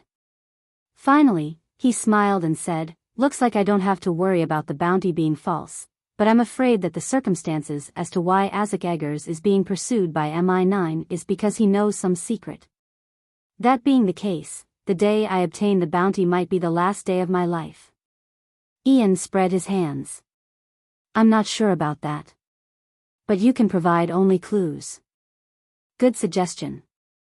Without asking any more questions, Klein spent 5 solely, replenished some of his ordinary ammunition, and left the Bravehearts bar. He got on the rental carriage and looked out the window at the gloomy weather. Suddenly, he felt a little wistful. Kasper's Kalinin is dead, which also means that Miss Sharon and Merrick will give up this base. With me only being able to contact them unilaterally, it'll be hard to find them. Unless they encounter some difficulties that require my help, or they have reached the stage of dealing with the evil spirit buried in the ruins. Otherwise, I'll likely not be meeting them again. Although they can't be considered friends, we've cooperated with each other twice. I could interact with them as a Beyonder without hiding my face. Now, there are 2 fewer people of such people. If it wasn't for the Desire Apostle, I would only have an oddity like the vampire, Emlyn White, who I can talk about mysticism with without any disguises. Thankfully. As he was sighing silently, an ethereal voice suddenly sounded in his ears. Is there something? Klein instantly shuddered, and only when he saw who was sitting in front of him did he heave a sigh of relief. He laughed in exasperation and said, Miss Sharon, do you always appear all of a sudden like this? Dressed in a Gothic regal dress and a matching soft black hat, Sharon was sitting quietly on the other side of the carriage, her face as pale as ever. I'll knock on the window next time. Sharon nodded without emotion. She didn't repeat the question, but she looked quietly at Klein in a reserved manner. Knocking on the window all of a sudden? That's equally scary. Klein was in no hurry to mention the matter about the human-skinned shadow, and instead he asked, has the high sequence Beyonder left? Yes, Sharon said tersely. Klein was slightly relieved as he warned her, it could also be a trap. As he said this, he remembered something and quickly added, I've finished reading the Book of Secrets, and I've obtained the corresponding information from other sources that praying to the primordial moon is prone to problems. It's best not to try. All right. Sharon didn't ask why. She paused for a second and said in an ethereal voice, the primordial moon and the chained god seem to be archenemies. Because they can switch sequences? Or could there be other reasons? Klein thought as he directed the conversation to what really mattered. Miss Sharon, do you know of any places with the characteristic of a human-skinned shadow? Like a puppet, Sharon listened quietly before nodding her head. Yes. Chapter 434, Tomb and Bounty She Knows? Klein was overjoyed, and quickly asked, where? In his heart, he was already prepared to pay the consultation fee. Sharon sat there without moving and said, like a talking doll, in one of the gatherings that Merrick participated in, someone once discovered the tomb of an ancient noble. They explored the periphery but didn't dare to venture deep, but there were traces of human-skinned shadow activity. They hoped to recruit a team strong enough to completely explore the tomb and split the valuables equally. To seek help in a gathering of Beyonders who are not familiar with each other, how can all parties guarantee each other's credibility? What if there's no tomb at all, and it's just a trap? Klein quickly thought and asked in response, did they succeed? Yes, Sharon answered simply. This. Klein temporarily didn't pursue the details. He suppressed his voice to avoid being overheard by the carriage driver. And then? After that, they never appeared again, Sharon calmly recounted. One of the members was a friend of Merrick's, and he disappeared completely after that matter. Without waiting for Klein to ask, she continued to speak with her ethereal voice. Merrick found some of his friend's belongings. I used the method of divination to track them down to White Cliff Town, and I found a hidden entrance to the tomb at the riverbend of the Stratford River. Merrick's friend was inside, but he was already dead. You went in? Klein blurted out. No, I determined it using another method, Sharon explained. That tomb gave me a sense of great danger. I didn't try to explore it. At this point, she looked at Klein with her blue eyes. Without the help of a Sequence 4 Beyonder or a sealed artifact of a corresponding level, it would be best not to venture deep into that tomb. Even you find it very dangerous. I don't need to go above the gray fog to divine it to know how terrifying it is. Klein looked down at the floor of the carriage and thought for a few seconds. Do you know which ancient noble's tomb it belongs to? Sharon did not pause in her reply. His last name is Amon. Amon? A member of the family of that Amon who had possessed Little Sun's body and almost sneaked into the mysterious space above the gray fog? Klein used his ability as a clown to control the slight twitch of his eyelids. He asked in puzzlement, are you sure? At this moment, a figure appeared in his mind, a black classic robe, a matching pointed hat, a broad forehead, a thin face, black eyes, black hair, and a crystal monocle. Sharon's pale blonde hair shone through the mist like an oil painting drawn by a master, and she said in her usual flat tone, according to the items obtained from the initial exploration, a member of the gathering who specializes in ancient history determined that the owner of the tomb came from the Tudor dynasty of the 4th epoch. The family name is Amon. It really is the blasphemer family of the 4th epoch. This family isn't cursed like the Abraham family, nor was it destroyed directly by the church of a certain goddess like the Antigonus family. According to the special and powerful performance Amon showed in the City of Silver, the situation of this family might be comparable to that of Zeradol's. They were all secretly passed down, with the presence of high sequence Beyonders among their ranks, perhaps even with powerful angels. They protect certain crucial secrets, such as the coordinates of the forsaken land of the gods. The danger of a tomb left behind by such a family can be imagined. Perhaps Amon can borrow the power of certain changes to cast his gaze over from the distant forsaken land of the gods. I can't use the perspective of a low or mid-sequence Beyonder to deduce the terror of a demigod. Klein didn't ponder for long before denying the possibility of exploring the tomb of the Amon family. Slightly disappointed, he looked up at Sharon. Is that place the only place with a human skin shadow? Sharon shook her head. No. Oh. Klein's eyes lit up, and he assumed a listening posture. Sharon said, her voice unchanged, I've participated in a gathering. A Beyonder promised that as long as someone completes a mission given by her, she would satisfy any reasonable request.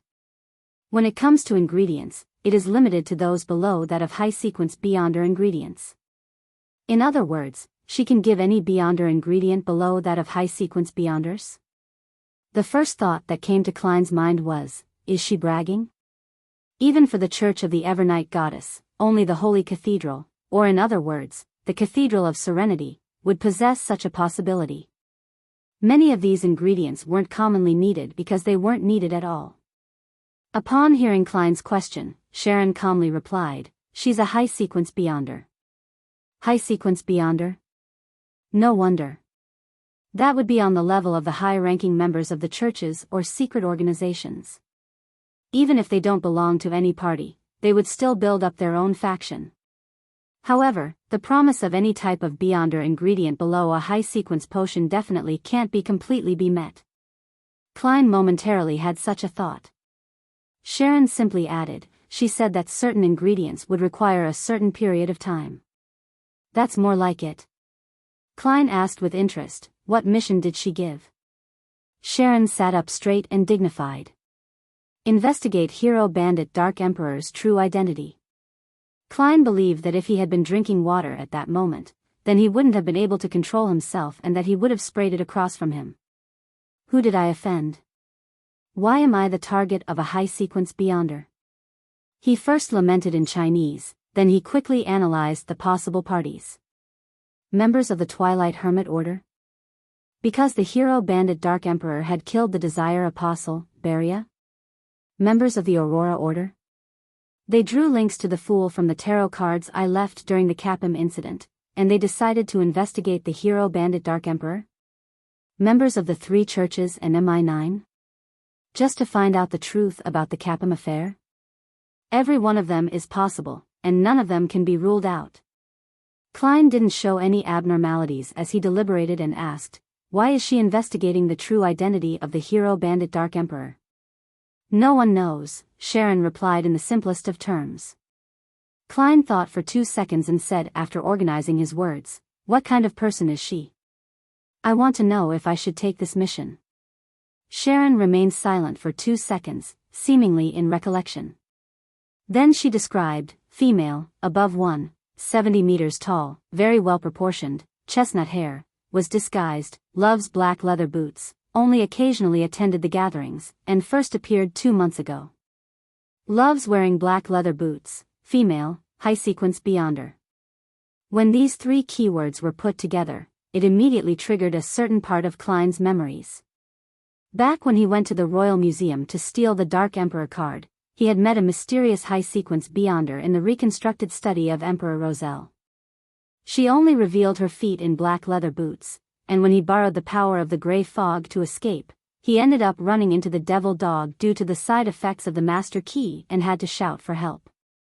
Therefore, Klein Moriarty ended up meeting the female demigod again. Her. Why would she look for Hero Bandit Dark Emperor? She's confirmed that the thief who stole the card of blasphemy is a spirit body and knows what would happen if a spirit body carries and contains the Dark Emperor card. Hence, she has locked onto the Hero Bandit Dark Emperor who has similar traits.